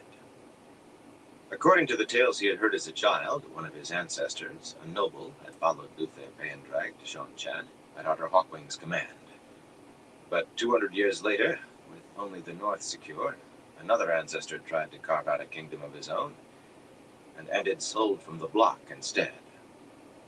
Perhaps it was so. Many Dakovale claimed noble ancestors, among themselves at least. Few of the blood found such chatter amusing. In any case, Karid had felt lucky when the choosers picked him out. A sturdy boy, not yet old enough to be assigned duties, and he still felt pride in the ravens tattooed on his shoulders. Many Death Watch guards went without coat or shirt whenever possible to display those. The humans, anyway. Ogier gardeners were not marked or owned, but that was between them and the Empress.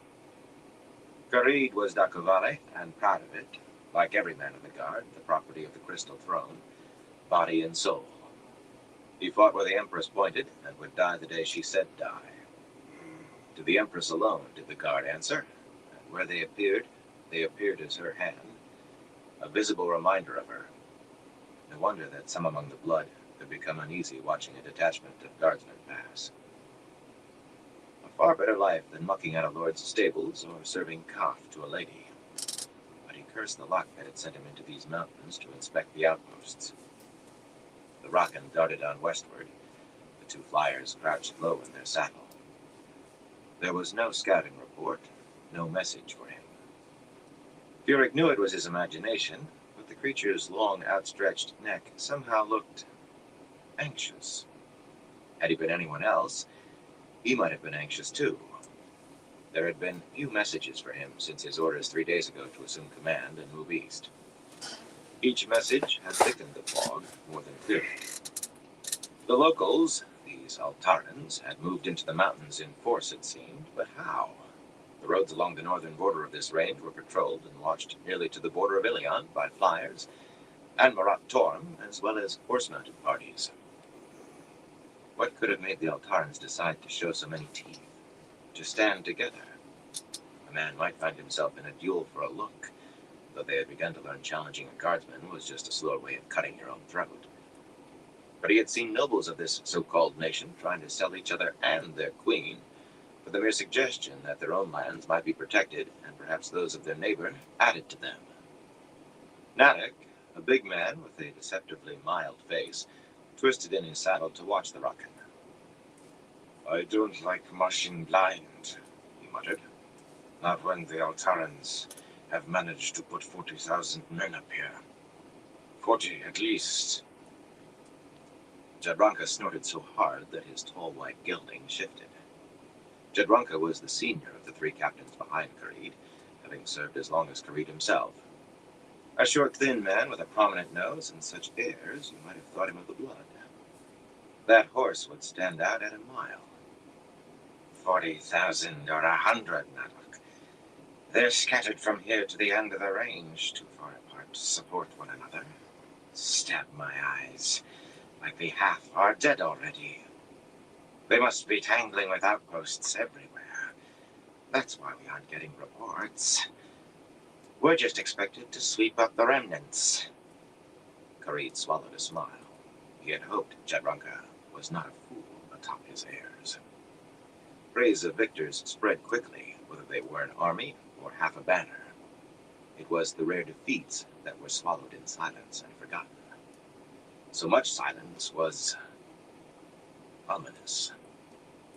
That last report didn't sound like remnants to me, Nadic persisted. He was no fool. There are 5,000 men, not 50 miles ahead of us, and I doubt we'll take them with brooms. Jadranka snorted again. We'll crush them with swords or brooms. The lights burn my eyes. I can hardly wait for a decent engagement. I told the scouts to press on until they found them. I won't have them slipping away from us. You did what? Kareed said softly. Soft or not, his words jerked every eye toward him. Though Nadic and a few of the others had to struggle to stop gaping at Jadranka. Scouts told to press ahead? Scouts told what to look for? What had gone unseen for those orders? Before anyone could open his mouth, shouts rose from the men in the pass, screams, and the shrieks of horses. Kareed pressed the leather tube of the looking glass to his eye. Along the pass ahead of him, men and horses were dying under a hail of what he thought must be crossbow bolts. The way they hammered through steel breastplates, exploded through chests protected by mail. Hundreds were down already, hundreds more sagging wounded in their saddles or afoot and running from horses thrashing on the ground. Too many were running. Even as he looked, men still mounted whirled their horses to try fleeing back up the pass. Where in the light were the Sul'dam? He could not find them. He had faced rebels who had Sul'dam and Damani, and they always had to be killed as fast as possible. Maybe the locals had learned that. Suddenly, shockingly, the ground began to erupt in roaring fountains all along the writhing snake of his command, fountains that flung men and horses into the air as easily as dirt and stones. Lightning flashed out of the sky, blue-white bolts shattering earth and men alike. Other men simply exploded, ripped to shreds by nothing he could see. Did the locals have Damani of their own? No, it would be those Aes Sedai. What are we going to do? Nadic said. He sounded shaken, as well he might. Do you think to abandon your men? Jadranka snarled. We rally them and attack you. He cut off, gurgling, as Kareed's sword point went neatly into his throat. There were times fools could be tolerated, and times not. As the man toppled from his saddle, Kareed deftly wiped his blade on the gelding's white mane before the animal bolted. There were times for a little show, too. We rally what can be rallied, Nadic, he said, as if Jadranka had never spoken, as if he had never been. We save what can be saved, and fall back. Turning to ride down into the pass where lightnings flashed and thunders roared, he ordered Anghar, a steady-eyed young man with a fast horse, to ride east and report what had transpired here.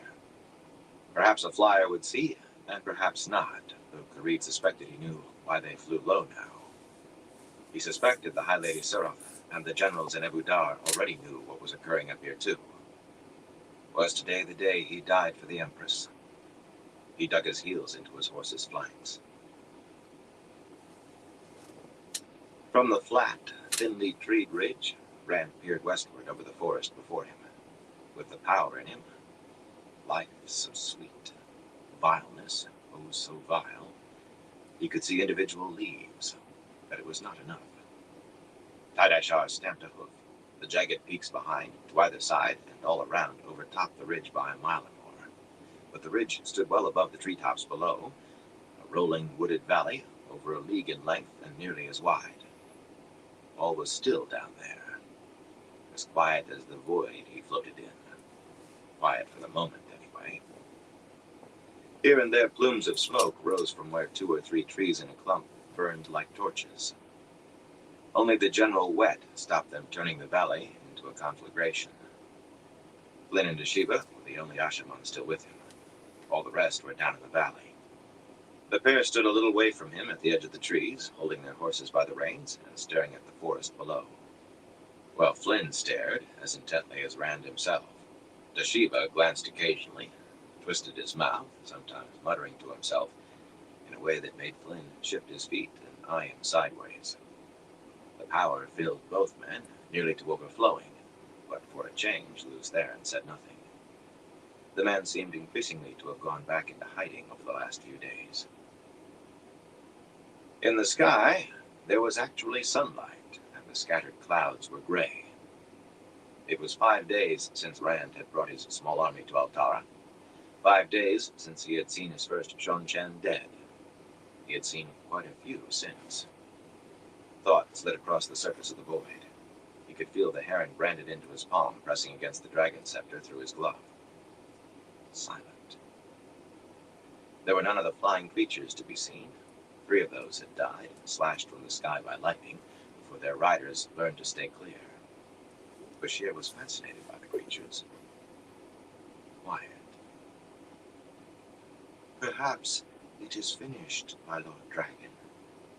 Ailil's voice was calm and cool, but she patted her mare's neck, though the animal did not need soothing. She eyed Flynn and Deshiva sideways, and straightened, unwilling to reveal a shred of unease in front of them. Rand found himself humming, and stopped abruptly.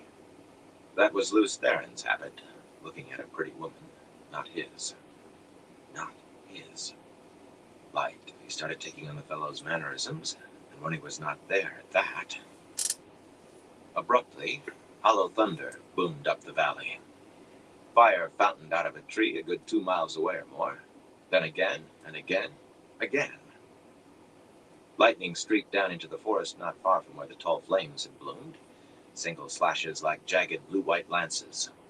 A flurry of lightning bolts and fire, and all was still again. No trees had caught fire this time. Some of that had been Saidin, some of it. Shouts rose, dim and distant, from another part of the valley, he thought. Too far for even his Saidin-enhanced ears to hear the crash of steel. Despite everything, not all of the fighting was being done by Ashaman and dedicated and soldiers. Anayala let out a loud breath she must have been holding since the exchange when the power began. Men fighting with steel did not disturb her. Then she patted her mount's neck. The gelding had only flickered in ear. Rand had noticed that about women.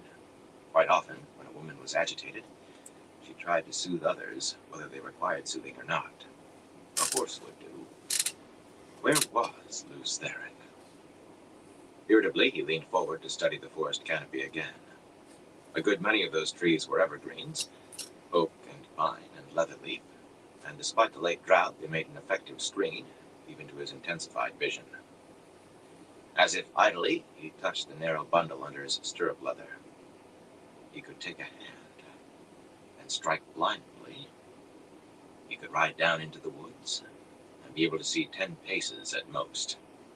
Down there, he would be a little more effective than one of the soldiers. A gateway opened among the trees a little way along the ridge, silvery slash widening into a hole that showed different trees and thick winter brown underbrush. A copper-skinned soldier with a thin mustache on his upper lip and a small pearl in his ear exited afoot and let the gateway vanish. He was shoving a suldam ahead of him, with her wrists tied behind her. A handsome woman, except for the purple knot on the side of her head. That seemed to go along with her scowl, though, as well as it did with her rumpled, leaf-stained dress. She sneered over her shoulder at the soldier, while he pushed her along the ridgetop to Rand, and then she sneered up at Rand. The soldier stiffened, saluting smartly. "Soldier Arlen Nalam, my Lord Dragon," he barked, staring straight at Rand's saddle. "My Lord Dragon's orders were to bring any women captured to him." Rand nodded. It was only to give him the appearance of doing something, inspecting prisoners to be sure they were what any idiot could see they were. "Take her back to the carts, Soldier Nalam. Then return to the fighting." He almost ground his teeth saying that. Return to the fighting. While Randolph Thor, Dragon Reborn and King of Ilion, sat his horse and watched treetops. Nalam saluted again before pushing away the woman ahead of him, but he was not slow about it. She kept peering over her shoulder again, yet not at the soldier this time. At Rand, with wide-eyed, open-mouthed astonishment. For some reason, Nalam did not pull it to a halt until he reached the spot where he had come out. All that was necessary was to go far enough to avoid injuring the horses. "What are you doing?" Rand demanded as Sayadine filled the man. Nalam half turned back to him, hesitating briefly.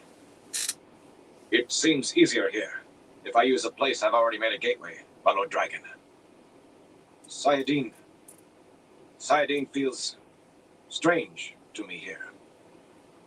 His prisoner turned to frown at him. After a moment, Rand gestured him to go ahead. Flynn pretended to be interested in his horse's saddle girth, but the balding old man smiled faintly, smugly. Deshiva giggled. Flynn had been the first to mention the odd field to Sayadine in this valley. Of course, Narishma and Hawkville had heard him, and more added. Alright, everyone, I'm gonna call into this live for tonight. But I want to thank everyone for stopping by and everyone who keeps stopping by. Definitely appreciate all y'all's support. Till next time, everyone, y'all stay safe out there.